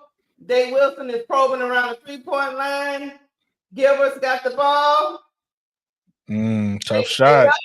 Come on, Anissa. We need a Moses. What's his name? That played for the Knicks. I can't think of his name right now. Who?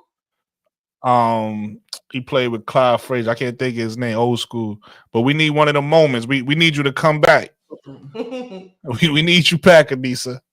The Tigers need Anissa Morrow back. Kim Mulker say timeout.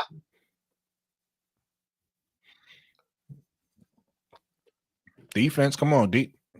Here comes Tennessee. All right. This way, make it count. Make it count, Gilbert.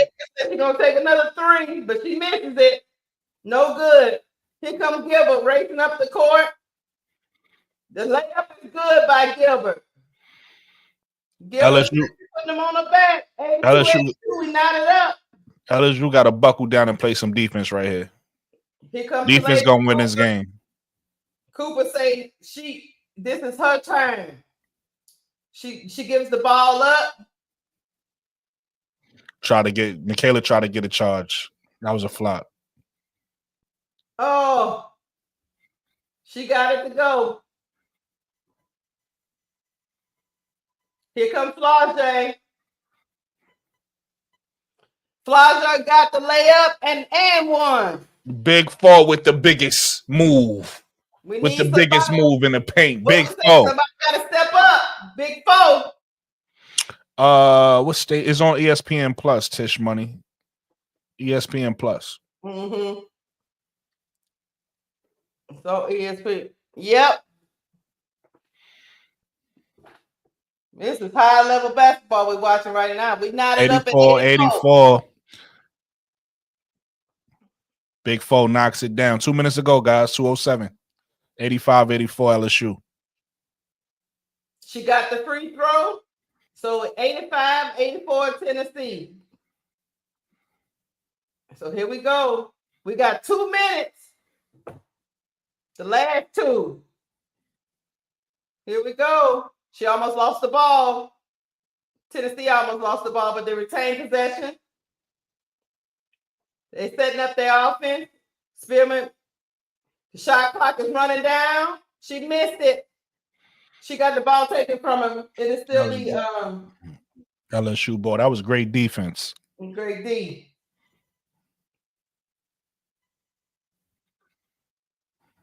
It got tight down here.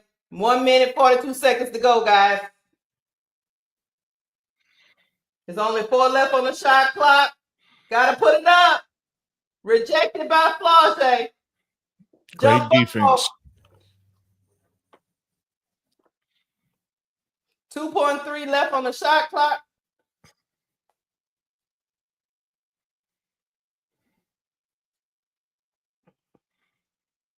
Oh, no, not a jump ball. Tennessee retained possession, but they got to get the ball in. Morrow's back in the game, guys. And she got a rebound already. Misses the 3. Rebound Anissa Morrow.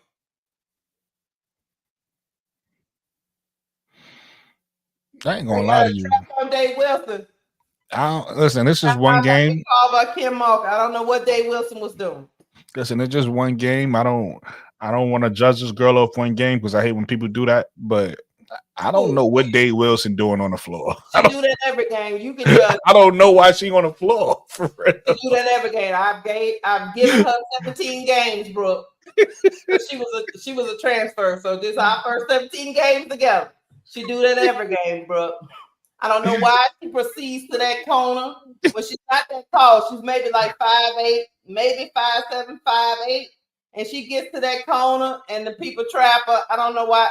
She did that multiple times in this game. We gotta keep that puck, Brooke.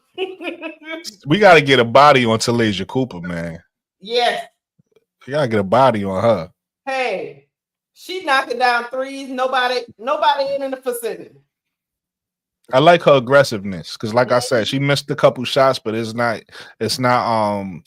making her unconfident. She's still coming out confident, letting the shots fly. And this is what I'm talking about. You see, she's taking the 3, she's shooting from the mid. I like Talasia Cooper's game. I like Talasia Cooper's game because you don't have to tell her it's time. Mm-hmm. She like, look, we in a battle. 3 minutes to go. It's time. I'm the best player on this team. Really quick before you get started, Talasia Cooper got 24 points, 4 assists, 6 rebounds. Mm-hmm. What is she, a junior? What is she? I'll talk about it after this. I like her game. All right, we trying to get the ball inbound. Bad pass, turnover, LSU. In and out of the road. Sophomore. Oh, okay, she's good. Here comes Tennessee's probing. Back out. Spencer's got the ball. She's trying to set up the offense. She got caught.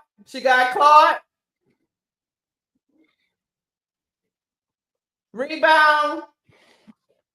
Michaela is leaking out. Layup is good for Michaela. That was a big sequence right there because it's less than a minute left in the game. 87-84. That was big for LSU. Out, puts the 1-2 on her defender. Layup with the right hand. Double clutch layup. Listen, LSU, they taking this thing down to the wire. They want to make this thing interesting. Hey guys, LSU 87, Tennessee 84. Flau'jae Johnson has 20 points, 8 rebounds. Michaela Williams has 16 points, and Anissa Merle has 23 points, 20 rebounds, double, 7 offensive rebounds. We had a double. Man, 20 rebounds and 20. That is, yeah, man. Okay, bro, Claude. We understand why you talk about the disrespect. I like what Michaela's doing this game too, because like we said, she pick her spots, but she having a pretty good game. Mm-hmm. Because she, you love her. She's like. And real quick, Lakeisha, she more efficient than both Flau'jae and Anissa. She's 7 of 11. Anissa 9 of 17, and Flau'jae is 9 of 21. She's 7 of 11 out there. Michaela knows what her spots are, and she goes there. Not saying the rest of them don't, but she owns those spots. Here we go. We back, guys. Tennessee got the ball. Time is ticking. Here come Cooper. She turns it over.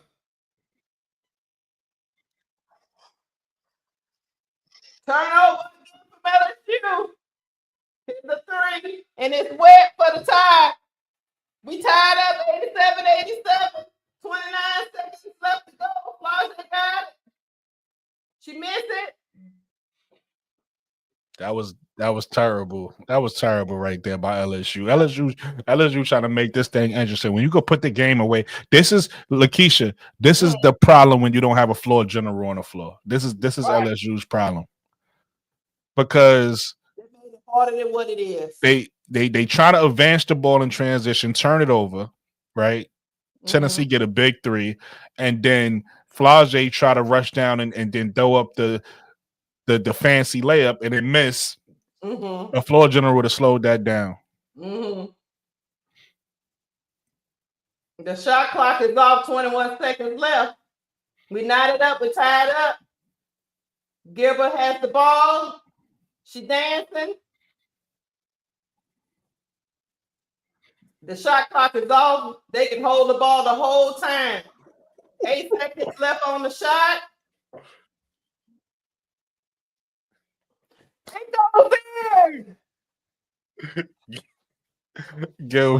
Gilbert got killer instinct. Gilbert is a killer. Tennessee 87.7 seconds. Gilbert, we don't even know how she finished it, but she finished it. She switched hands. Gilbert switched hands in the air. Oh my! Look at that. Gilbert jumped with the ball in her right hand, switched it to the left, and then hooked it. She switched it in the air. She made Tennessee post players become. Now it ain't over. It's 0.7. You can get a shot off in 0.7. Gotta play some D. So let's not, because you know LSU will Hey, give up some. We'll give up a ain't gonna 3. get that 3 off, bro. It'd be a heartbreaker. Because they get to advance the ball, right? Yeah, Tennessee. yeah, I think they can.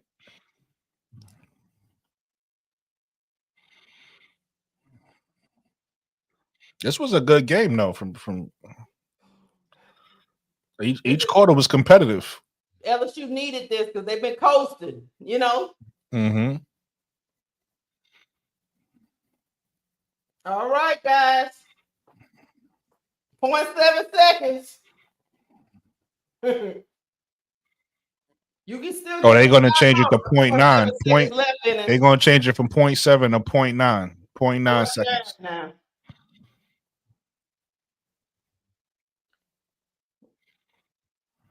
Ref say we're gonna give him. Drew Spears is going to inbound the ball. Here we go. I got a feeling they looking for Talasia Cooper. They got to be looking for Cooper. They're looking for somebody. Okay, they threw it at the rim. All right.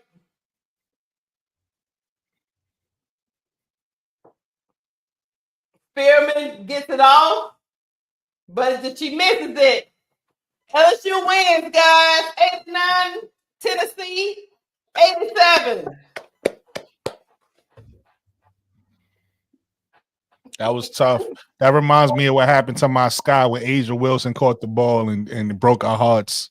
So And that's exactly what they was trying to do. They was trying to lob it, and she just put it up. But look at Anissa. I told you, look, Anissa out there with the hurt knee and all that, just energy. No, you're not going to establish position. You're going to have to put it up from where you catch the ball.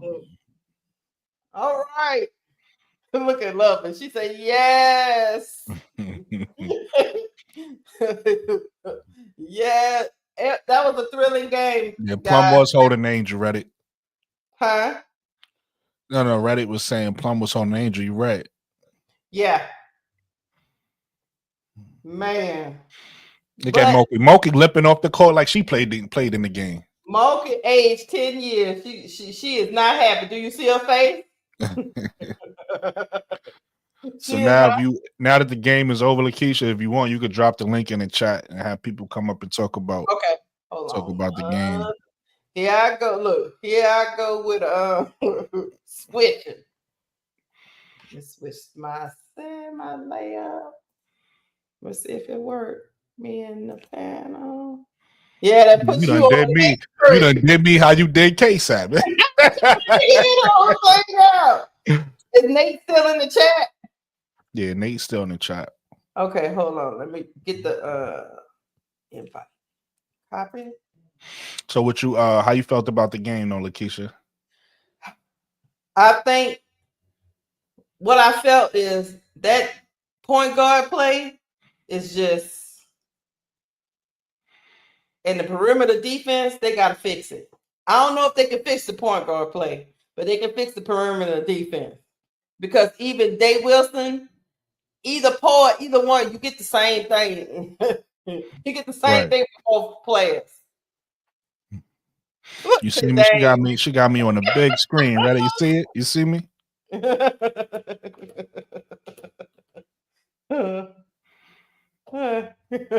I put the link in there? Yeah, it's the link. I think LSU is a little sloppy. I think they gotta get more discipline for the tournament. I like a lot of stuff I saw from LSU. Like I said, they play solid defense. In spurts they play some bad defense. Mm-hmm. You know, I think Flage needs to hone in on the circuit shots. Right? He's not that efficient on them. So you need to, if you're gonna make them, you gotta practice them more in practice if you're gonna be taking them. But I do like the fact that Flage stayed aggressive. You know, Anissa's gonna stay aggressive. Like I said, Michaela pick and chose her spots. Mm-hmm. So I like what I saw. It's good. What's going on, Mo3? Chilling. What you think? Gingerbread man is about to go crazy. Who? You predicted the gingerbread man about to go crazy. That's gingerbread man. Donna Cox, what's up? I ain't gonna get. I But ain't gonna Brooke, get. Huh? question. Yeah, what's Who's up? remember you asked me that question, I don't know, a couple of weeks ago. Who's the best player on LSU? Yeah. Now that you've seen them against competition, who you think? In this particular game, I have to say the biggest impact came from Anissa Murrow in this game. So I can't judge it off of one game. I would have to see a few games and then judge it. But I think Anissa Murrow pretty much stamped this game, and then Michaela chipped in and Big Four chipped in, and they did their part. But I think the biggest impact was Anissa Murrow. And Gilbert is coming. Gilbert, right? Gilbert came off the bench, and she was an X factor. She was an X factor for the team. I feel. Yeah. Yeah. What you got, Mo3? Yeah, I was gonna say. I was kind of like most people, fence sitting with LSU because they haven't really played anyone.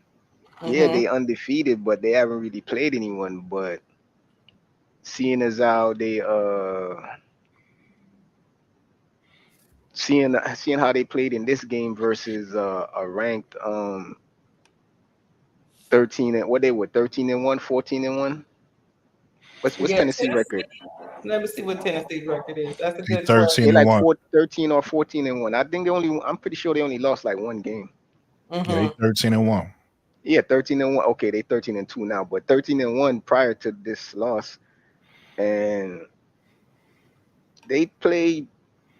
Yeah, they 13 and 2 now. LSU is 18 and 0. Yeah, they played. They played up to standards, I think, but I think like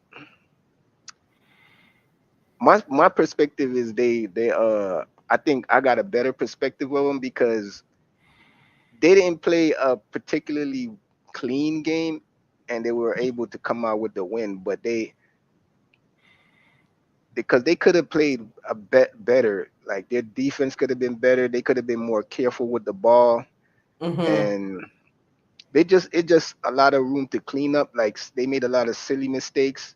Yes. Where I felt like they probably made the mistakes because they just felt like we're better than them. Little overconfident. I think Yeah, that's what I think it was, like some over. If they played them like there was like a real threat to them, I think it wouldn't have been as close a game as it is. So I feel like, yeah, I think I put them back in the natty contention. I'm sorry, Lakeisha. I don't, and that's not because I don't like what I see from them. I do like what I see. I agree with everything Mo3 said, but I just think, in my opinion, UCLA, Notre Dame, even UConn still, like I said, I'm not off of them yet. And I'm gonna throw only because of Juju and when she's hot, she's hot. USC, those 4 teams, there might be a couple other ones, Texas I like, but those 4 teams, I'm gonna say, I think it's on a different level than everybody else. And that's why I like people get mad at me when I say, and it's no disrespect, I'm just being honest. I'm saying what I see. I think South Carolina is a good team this year. I don't see them having a chance. Only chance I give them is Don being a coach. The same way the chance I give y'all is Kim being your coach. And then, because sometimes you could beat better teams than you, right? You could win, you could beat a better team just by being hungrier, and all of the things. So LSU could win it. Right, they could win a natty. South Carolina could win a natty, but I just think they're a step behind those teams. I think those teams got a little something extra. That's just my opinion. My opinion. I wasn't. All right, go ahead, Keith. I was just gonna say my opinion is the only thing that could derail their national title contention is the point guard play. If they don't get something good from the point guard. The point guard play and then the inconsistency. Because like I said, it was a couple times this game where I felt like LSU was about to take off, and then they didn't. They allowed Tennessee to creep back, and then they get another run. Like you said, game of runs. Look like LSU about to put something together, and then they start turning the ball. You know what I mean? So they gotta be more disciplined. And like you said, they need better point guard play, and they need to be more disciplined. I think is the two things that I saw in this game. But I saw a lot more that I liked than I didn't like from LSU. Right? I saw a team that played together. I saw a team that played hard. I saw a team that moved the ball. You know, some silly turnovers, but moved the ball. So I like what I saw from LSU. And Mo3, Tennessee only lost before this game. They only lost to Oklahoma, who is 9th ranked. Yeah, that's what I was saying. But I wasn't saying that I'm like picking them as one of the top 4 teams. I pick them. Anyone that's in the Elite 8, I feel like has a chance to win the Natty because. And that's what I said at the beginning. I think they made the Elite 8. Yeah, because it's a win or go home thing. It's a 1 game thing, and at any given time, you know what I'm saying. Even a bad you could beat the team that's better than you in just one game. Yeah, you know what I'm saying? I agree with you. I put them in the top 8. They might be a tier below the top 4, but they're still in that top 8, and they're in contention to win. And the one reason why I put them outside of the top of the top 4 tier is because they play a lot of like one-on-one basketball. Like, even though they move the ball, they swing the ball not to get assists, but like to get isolation play. Yeah. Now you're absolutely right. Even in this game, they didn't get hardly no assists. It was a lot of isolation. Yeah, they got like 10 assists. Yeah. I can actually tell you right now, they got I'm gonna tell you why. 10 assists. They got 10 assists. They got 10 assists. And Tennessee had 18 assists, just to compare. They do not trust their point guards. They doing, each one of them are stars in their own right, and it's a lot, like you say, it's a lot of one-on-one basketball. It's a lot, you like kind of like Kyrie Irving in the beginning of his career. It's a lot of one-on-one. I'm a playmaker. I'm gonna go do my thing. The good thing about this team, it's difficult to try to win playing one-on-one basketball. You want to try to play team ball, but the good thing about this team is they got at least 4 good one-on-one players. So if they're gonna play one-on-one, you got the players to do it. The problem is, if you're gonna play one-on-one, you gotta have like elite talent at that one-on-one. So if you think NBA, just to go off something that's off the top of my head, Kobe and Shaq. Right, you need those type of one-on-one players if you're gonna have a team that's gonna be relying on one-on-one play. You need elite one-on-one players. So like Juju is a one-on-one player. She don't have a second one, like a second elite one next to her. But if she did, like, she got a 1-2 punch in Kiki, but Kiki I don't think is necessarily a one-on-one player. You know what I mean? Right. Kiki is more of a system player. So. But the one-on-one play I was talking about is not that type of one-on-one play, because even with the example you use of Kobe and Shaq, they're one-on-one players, but the system was not a one-on-one system. They were using the triangle system, which is a team system. Right. The system that I see them playing is a pass the ball to get an isolation play. It's not to get open shot or an assist, or even a hockey assist. Is to get an isolation play, which is I don't like that system. I feel you. That's Coach Smokey. We gotta I feel you. Yeah, we gotta put some pressure on Coach Smokey then. But Coach Smokey is notorious for how can I put it? Isolating. When she has a talented person on the squad, she isolates that talent and tell them to go to work. But sometimes that doesn't work. So, like you say, we got to put some pressure on Mulkey for them to play team ball. Yeah. Mm-hmm. And you can see on the sideline, she don't trust. I don't know if she got that game plan because I don't think she even trusts her point guards herself. So she pretty much saying, Well, Gilbert, I seen Flau'jae wave off the point guard. Did you see that? I saw you. Yeah, I saw you say that. I didn't actually see it, but I saw you when you mentioned it. So Nadara was good. Gang, gang, gang. I saw it. I was watching the game. I saw it. I But was like, it doesn't matter who starts. It really matters who finish. So Gilbert is y'all quote unquote point guard. That's y'all point guard, even though she don't start. Because that's the one I saw Moki trusting. Moki was out there yelling at her, do this, do that, da da da. And then, you know, she was, instead of her making a play, she would go get a bucket. Like she was doing that from the point guard. She wasn't like setting people up. But when you got the skill to do what Gilbert is doing, that's what she's doing. She's using her skill. When the team needed a bucket, Gilbert made a bucket. Michaela made a bucket. You know, certain players made a bucket when y'all needed it, because that's what was a difference in this game. Because like I said, it's times where y'all could have took off and then y'all gave up a three, and it's like tied now. you get what I'm saying? You think she sat down Dave Wilson and insert Gilbert?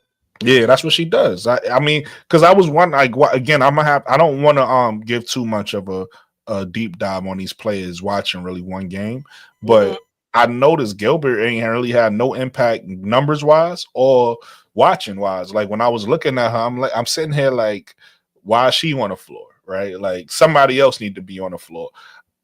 I don't really know what her name is Wilson. Wilson, I really don't know what Wilson provides. Now this is just one game, so I don't want to. I want to see more of her, but it just seemed like she wasn't. Same thing you said about Poa. She didn't really produce. Even Poa produced a little, because like I said, Poa problem is she's gonna play solid defense. She's a tough player, but she don't really have a handle. So it's like when she's playing out there on a point, when she's a point guard, she just look weird to me. Right. That's why I think she's just playing out of position. I think maybe if y'all move her to the 2 or the 3 and then let her be like a Dejanay Carrington type of player, she'll probably look way more valuable than she does now. I just got to see if she can knock down threes and she could guard your best player, that's who she is. I don't think last year is a point guard from what I see. Okay. Jonathan, hey, what's going on? What's going on? Congrats on your podcast. Look at you. What's good, Jonathan? What's good, Brooklyn? Hey, man, we both 80s babies, man.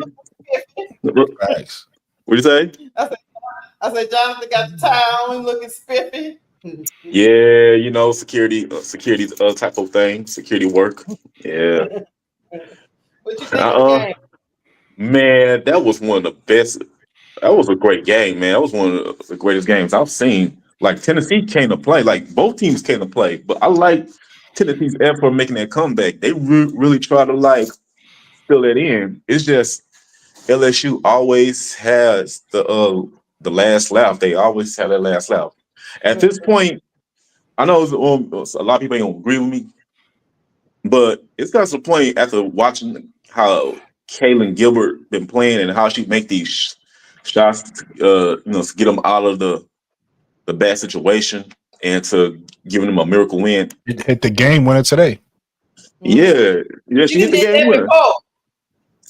At this point, I think it probably might be time to start Gilbert, because she's a hero. Like she is out there with that impact. Maybe not as half an impact as y'all may expect her to have, but for me, it's got to the point where she just earned a starting job. Because maybe, but the only I'm not saying you're wrong, Jonathan. I'm gonna just give you another perspective. Maybe Kim Mulkey brings her off the bench because Kim Mulkey knows that she don't have nobody to give her that punch. So maybe she said, you know what, I'm gonna start the Wilson girl, right? Because like I said, the Gilbert girl, she finishes games. So maybe with her one-on-one ability and that punch, that gives a team some energy when the starters or whatever, they lack in energy. Maybe Kim Mulkey, she could always bring in Gilbert to give her that energy. So it's just a thought. Yeah, nah, you ain't wrong. I feel what you're saying, bro. And that's the thing. That's why I was like saying that she may need to start some games, because like her and Gilbert as a guard and shooting guard, and have Malik, Michaela Williams at small forward, starting forward now, because all three of them, you got good shooters, like in the game, leading the offense while everybody else played great defense. It's like at this point, it doesn't even matter who Kim Mulkey starts. LSU comes up with a big win. Let's just say I'm glad that Angel Reese went to the WNBA, because if she stayed with LSU, I think they just go undefeated at this point, Yeah, and may have a possible chance to win another NCAA title, because this if team. Angel would have stayed, I mean. And let's not forget Morrow. And I see how Morrow be playing. Like, the girl is a go-getter, like a hustler, like getting that rebound. She's not getting a rebound. She's stopping a nice pass. She's stealing the ball. She's blocking the shot. You know what I'm saying? She gets that rebound and putting it back in with ease. Like, and I saw exactly that against Tennessee. And I've seen her doing in multiple, like damn near every game.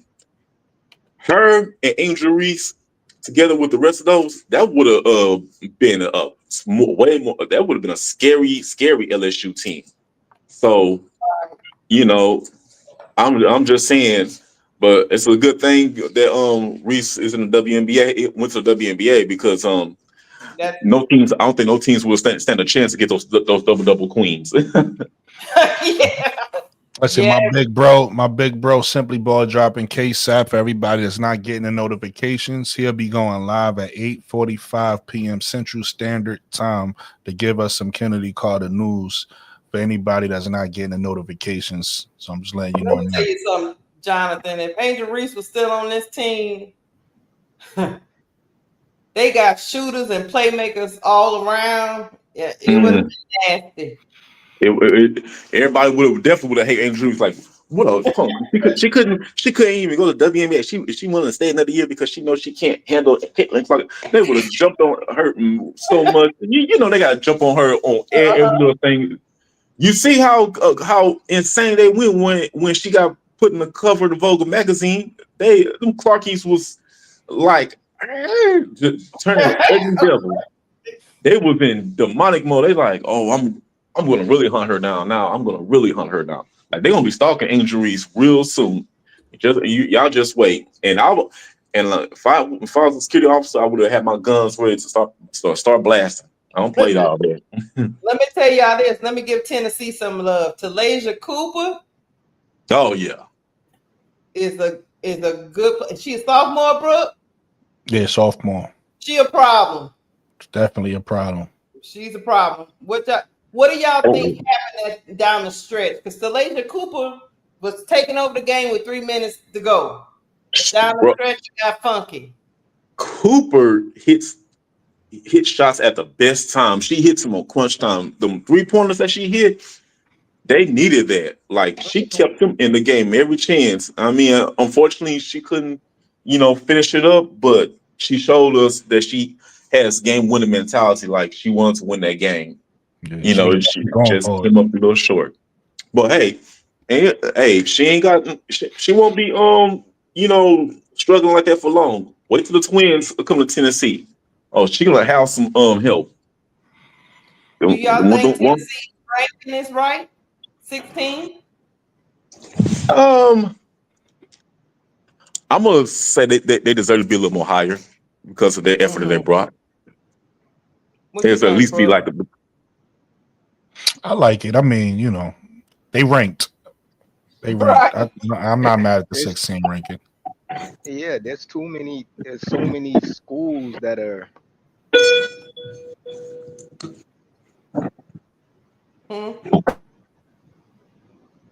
I think he was just agreeing with us. You went out, okay. But he was saying that it's too many schools for everybody to be ranked so high. But yeah, Mo3, we can hear you now. That's why, because there's so many schools.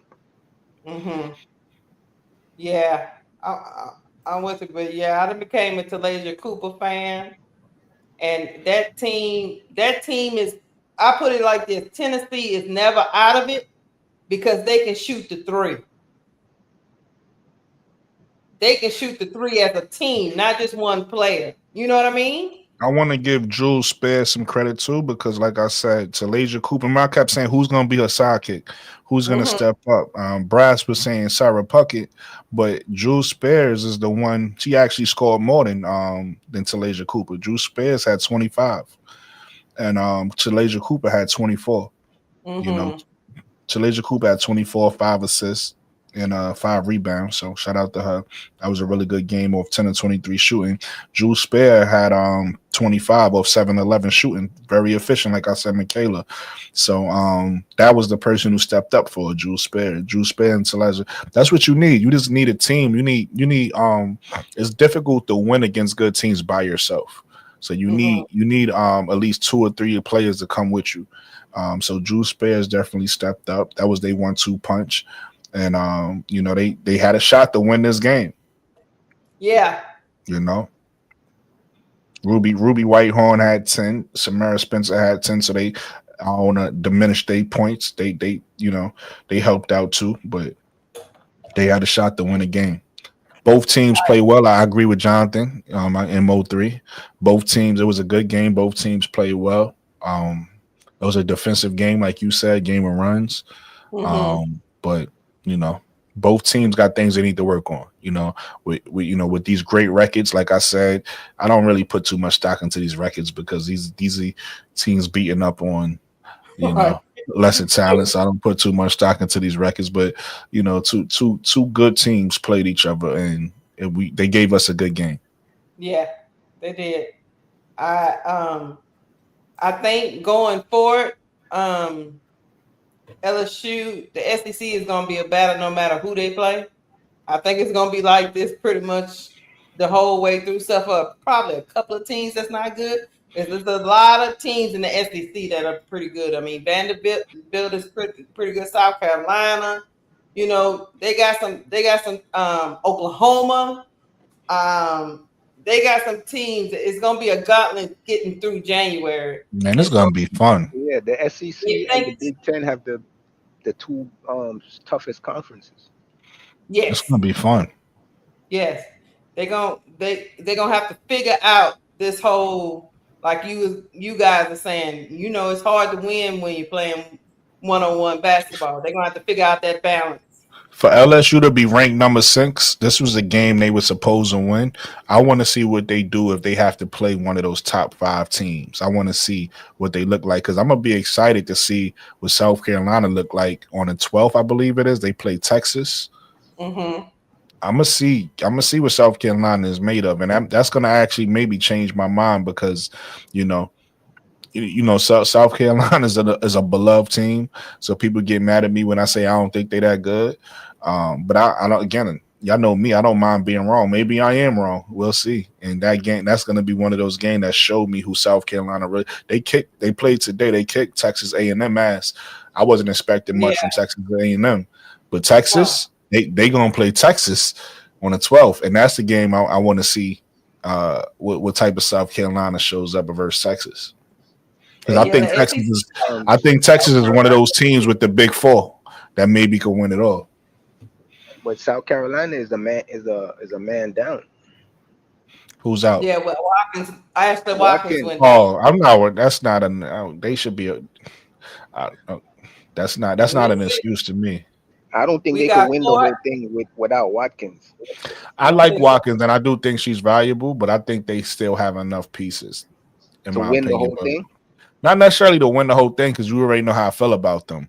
But I'm talking about just to be competitive and beat these teams, and when, like you said, anybody in a tournament, anybody could beat anybody. You never know. Ashlyn Watkins is a tough loss, and that's a big loss for them. But I still think they have enough talent to beat a team. So, but we'll see. We'll see what type of team they are. Yeah, because the SEC with or without her. The SEC has 4 teams that's in the top 10: LSU, South Carolina, Texas, and Oklahoma.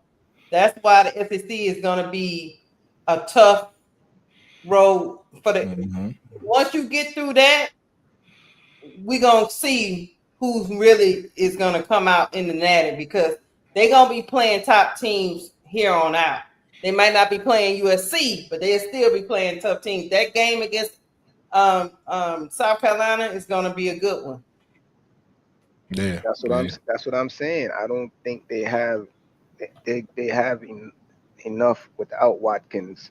Because to me, with Watkins, they barely had enough to make it to the point to get a natty, like to make it to the Elite Eight. I don't even think they can make it to the Elite Eight without her. I That's get what how you're saying. that's we how I'm saying thinking. similar I don't things. know.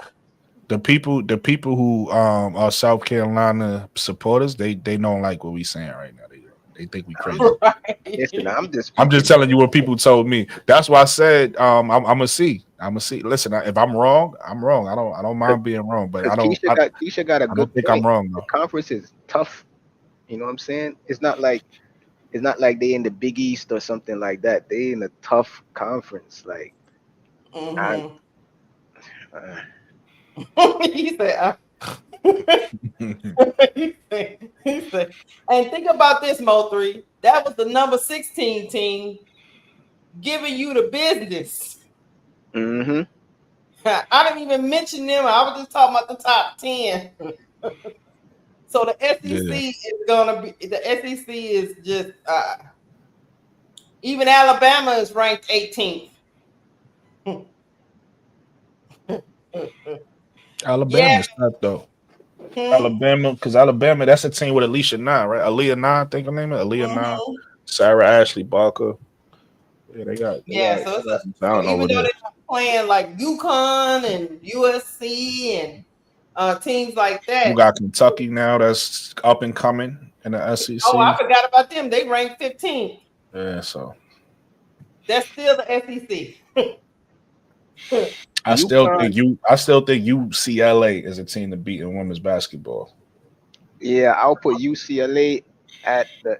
I, I don't know. It's right now. I'm kind of like has a toss up between UCLA and Notre Dame because Notre Dame is out of all the top teams, they have been playing the toughest teams, like, and they've Yes, been winning.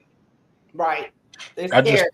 I agree with you, but I just think UCLA just got an X factor. That's all Who because you they think is the X factor?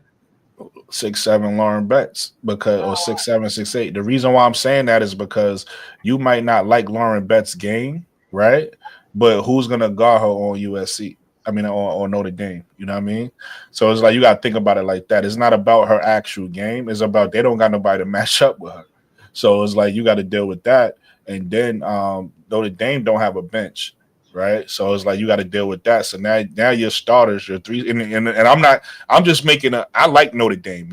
I think Notre Dame can beat. I'm just making an argument for why UCLA is tough too, right? Like you got Kiki Rice, you got good perimeter guard. So it's like UCLA has a good all around team, right? You got Janiyah Barker, right? So UCLA got a tough team all around. Plus, when you talk about they don't have a weakness, right? If you look at Notre Dame, you can say that they best players are they guards and they forwards. They big is a weakness. Whereas if you look at UCLA, they good at the bigs, they good in the guards, they good in the wings. I don't really know about their bench. I gotta take a look, see how deep their bench is, but they don't really have a weakness right now. And they're a tough team. They're a tough big team with good guards. So it's like that's why I feel like they're the team to beat. Yeah, that's When, why. And I'm not saying they unbeatable. They could be beat, but that's why I feel like they're the team to beat. Yeah, I well, would pick them at. Oh, go ahead. the next game they play is against I think they play against what, Maryland? No, I'm on the wrong thing.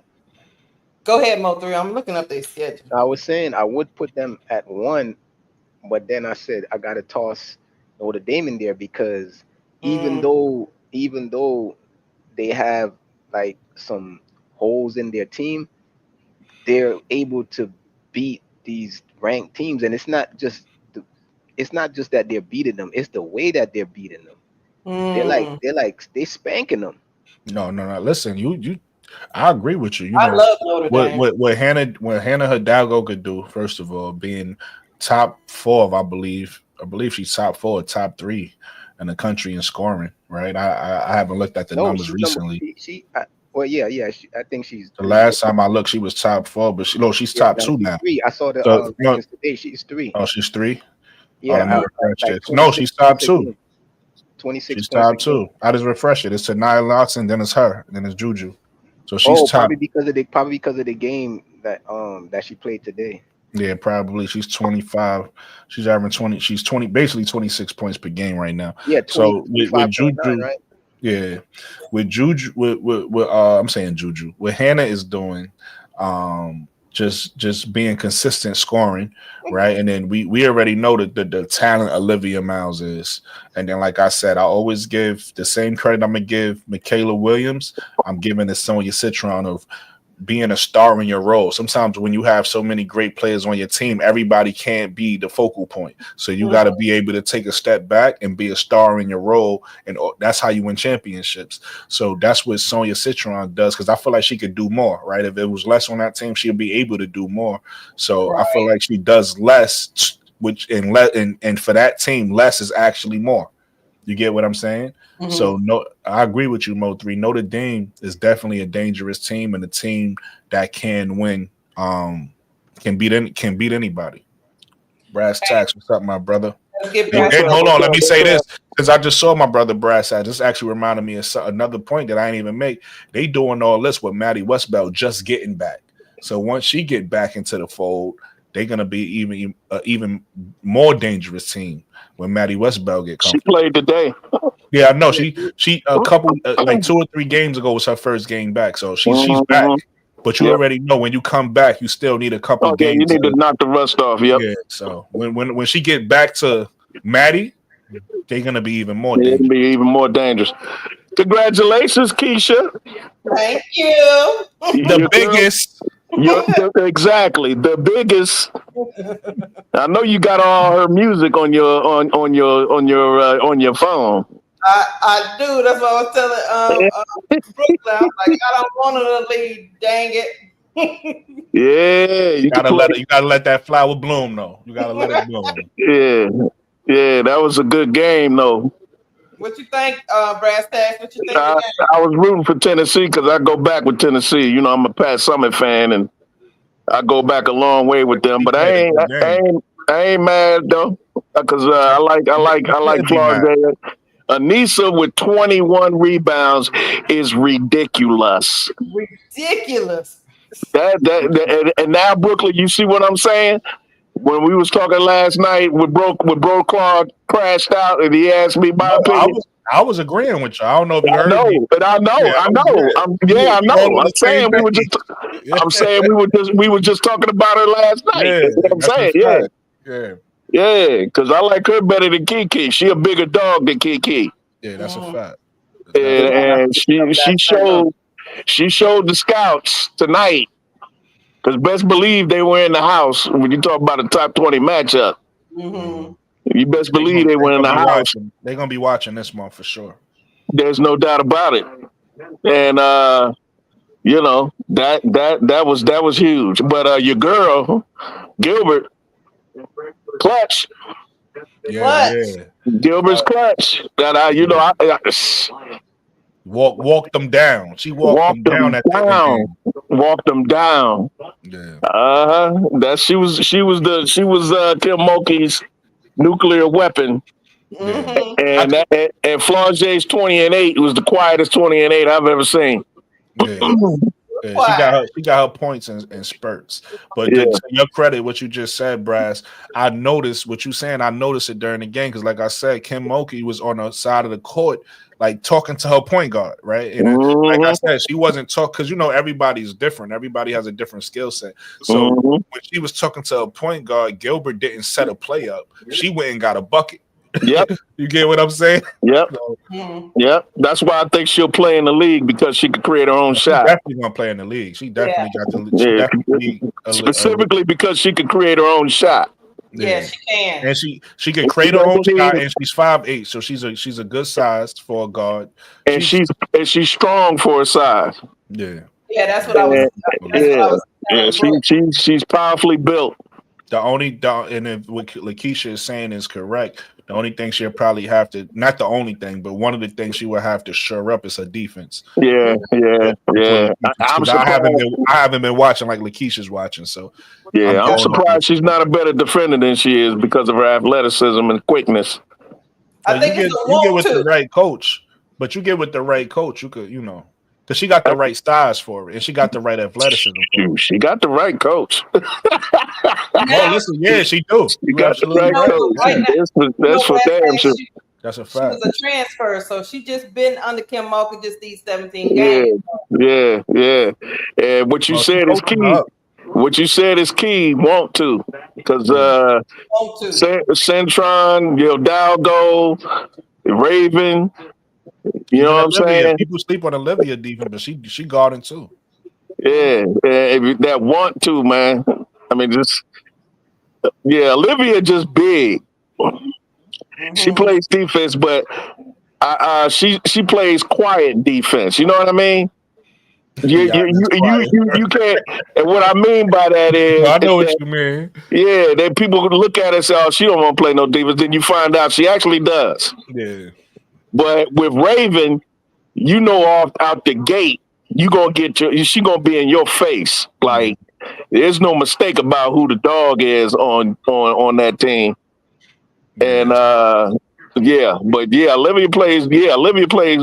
She plays great position defense because she got that big body, and she plays great position defense. Mm-hmm. Whereas with Hidalgo, Centron, and Raven, they D you up with their athleticism and their quickness and that dog. Let me tell you another thing, guys. It's weird. It's a weird dynamic going on with this LSU team because a player that comes off the bench is the clutch player, and they don't mind going to her late in the fourth quarter. It's almost like a six-man, kind of like who was that? Jamal Crawford. Jamal Crawford. They don't mind. Everybody else gets out the way. You seen her just dribbling, and everybody else just got out the way and say, "That's all you, Gilbert." That's well, you earned that. You earned that in practice. That means they've been seeing that over and over, so they know she's about to get in her bag. Yeah, right. She got a bag. So. Yeah, but I like you and Mo's conversation about the teams to beat, and y'all both correct. But to me, those are the top two teams in the country right now. Yeah, like I said, I'm the UCLA and Notre Dame. Yeah, I'm not gonna write off just yet. UConn, I think they still got another gear they could reach. And then also, like I said, whenever you got Juju on a team, you never know. Juju could just step up. Whenever you got the best player on the floor, this is basketball. Whenever you got the best player on the floor, you always got a chance to win. Yeah, I would go with that if it was the pros, but in college, coaching means so much. No, absolutely, that's a fact. Coaching means more in college than in the pros. That's a fact. Because when you in the pros, it's not so much X's and O's as is management of egos and management of your talent and putting them in a position to be successful. That's a fact. And in college, you have to teach. You have to draw up X's and O's. You gotta prepare. You gotta be a psychologist. You gotta all this stuff. That's a fact. And I don't trust God Dweeb. I don't trust her at all. So I don't trust. I trust Juju though. I'm not saying special is still special. But she's a sophomore. I'm not saying that USC is not going to do any damage. Of course they're going to do that based on their talent alone, because it ain't just Juju. Yeah, that's a fact. She got some girls with her, as proven the other night when she fouled out and they still pulled it out. Yeah, you see what I'm saying? So they got talent on that team. However, I noticed that from all my years watching tournaments, I don't care if it's football, basketball, hockey, tennis, I don't care. It could be an individual sport. It could be a team sport. when you in the tournament, weaknesses get exposed. That's a fact, though. And for me, I just don't trust God dweeb. I trust the best coaches. The best coaches usually come out on top. A la Don Staley, Gino Auriemma, coaches like veteran coaches, Kim Mulkey. Those coaches usually pan out at the end. You got to throw in Ivy name in there. Yeah, Ivy's up and coming. Now she hasn't won a championship. So that's why I said this year. Yeah, she got a team this year where she has to at least get to a championship game with that team. In my opinion, she in order for her to establish herself as an elite coach, she has to at least make the Final Four or the Final Two. You feel me? Yeah, so for me, and that UCLA coach, she's been around a long time. This is the best team she's ever had, and she's been around a long time. So she's about a best shot this year. Exactly. So she's about due, and she had, and she has other players in high school coming next year. Out of high, she has one of the top classes coming next year. But she's been around. Really big. I'm really big on Kiki Rice too. I think Kiki Rice is nice. Yeah, they are a better team than the sum of their parts. They're solid players. She has a couple McDonald's All-Americans on the team. I understand that, but to me, she has a better cohesive team than most other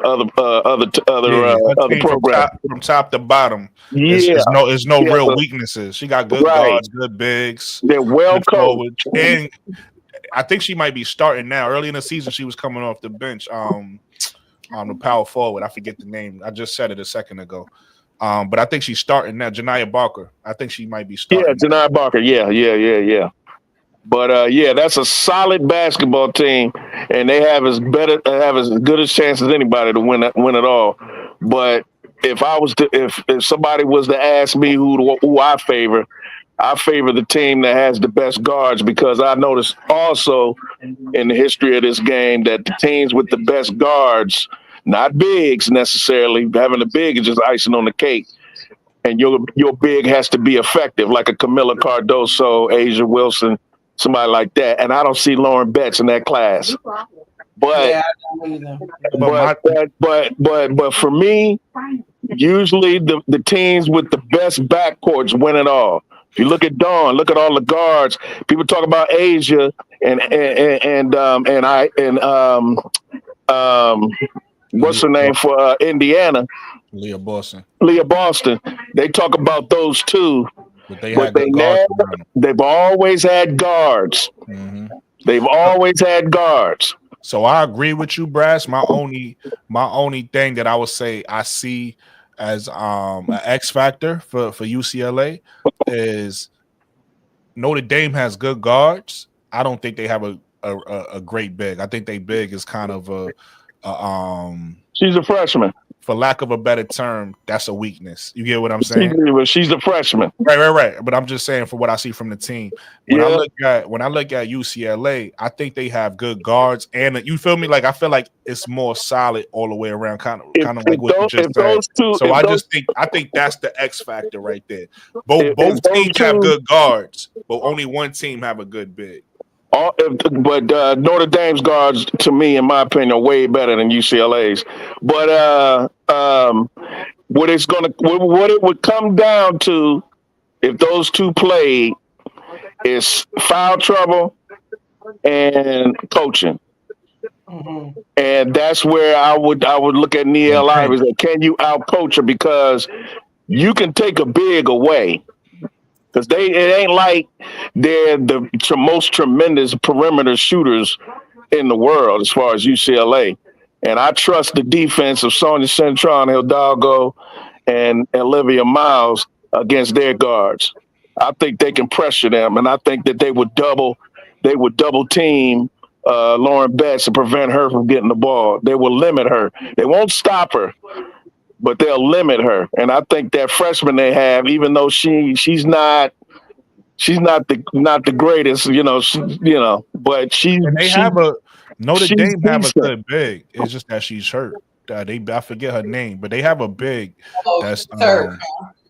I said again. You I think say it's Koval. Who's Koval is their freshman, Koval, right? Oh, so that's the freshman. Yeah. It's a girl on the bench. I forget her name. Her face is in my head, but I don't know her name. If I look it up real quick, I'll probably tell you. But they got a good big. She's just hurt. And they could surround her with Koval, and you have Maddie Westbeld, who's a legit 6'4".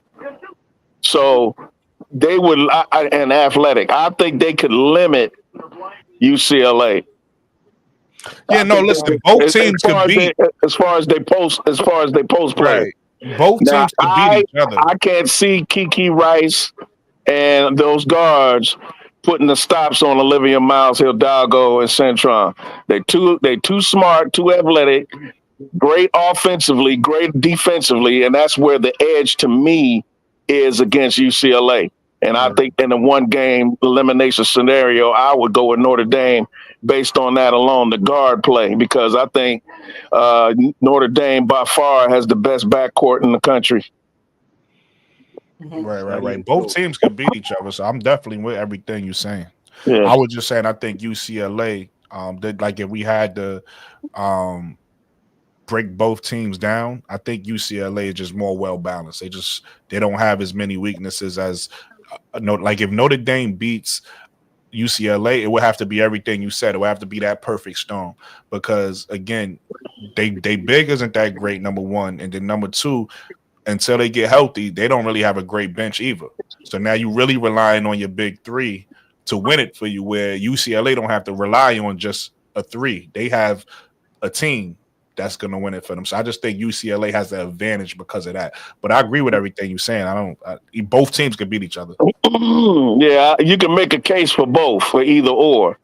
But based on history and watching both the men and the women in the NCAAs, the teams that mainly win are the ones who have the best guards.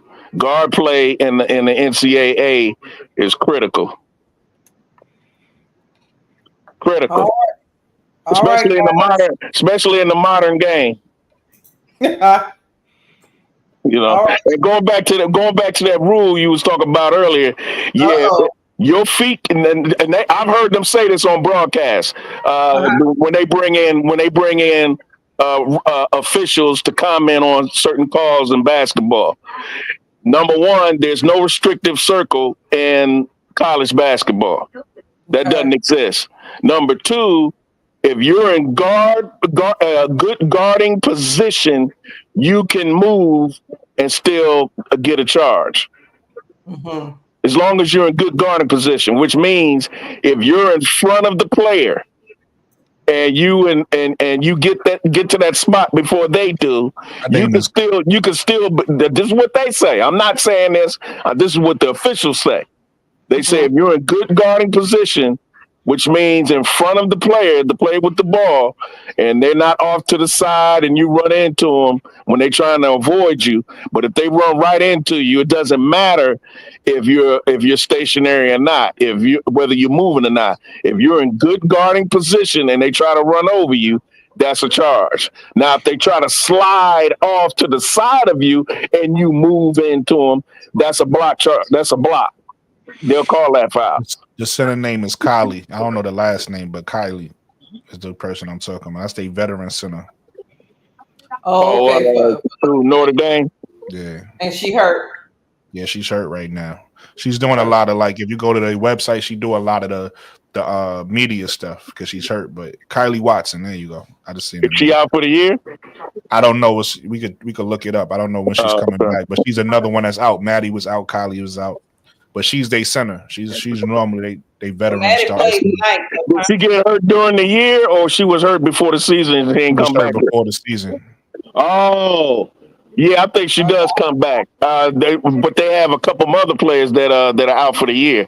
They would be deep as hell if they had all their players healthy because they not including Maddie. Well, including Maddie, they had like 4 or 5 players that ain't playing. Yeah, And that's why I'm saying I think two of them are out for the year. Mm. Or maybe if I'm not mistaken, the center you talking about, I think she comes back because she had a more severe injury than Maddie did. But I think they said she has a chance to come back. If not, then it is what it is. But you're right about their depth. That kind of their depth is better now that Maddie's back. But if Maddie comes back and is Maddie again and knocks off the rust and become the player she was before she got hurt, then they're gonna be a problem, a big problem, huge So problem. guys, we gonna wrap up because K-Stop gonna be on at 8:45. He said he got some news for us. So we gonna wrap this live stream up. I thank y'all for rocking with me tonight. My Tigers got the win, so I'm in a good mood. Listen, everybody like, comment, and subscribe, man. If you like what you saw, you want some more. If you want some more, give her feedback in the comments. Tell her what you like, what you want to see more of. Hit the like button, subscribe. Appreciate it. Appreciate y'all. Thank you for rocking with me. All right. Y'all have a good one. Well, yeah, see you Absolutely. on KSAP. I'll be on KSAP. I'll be over there. All right. Bye, All right, guys. Brooklyn. All right, brother. You are ready. All right.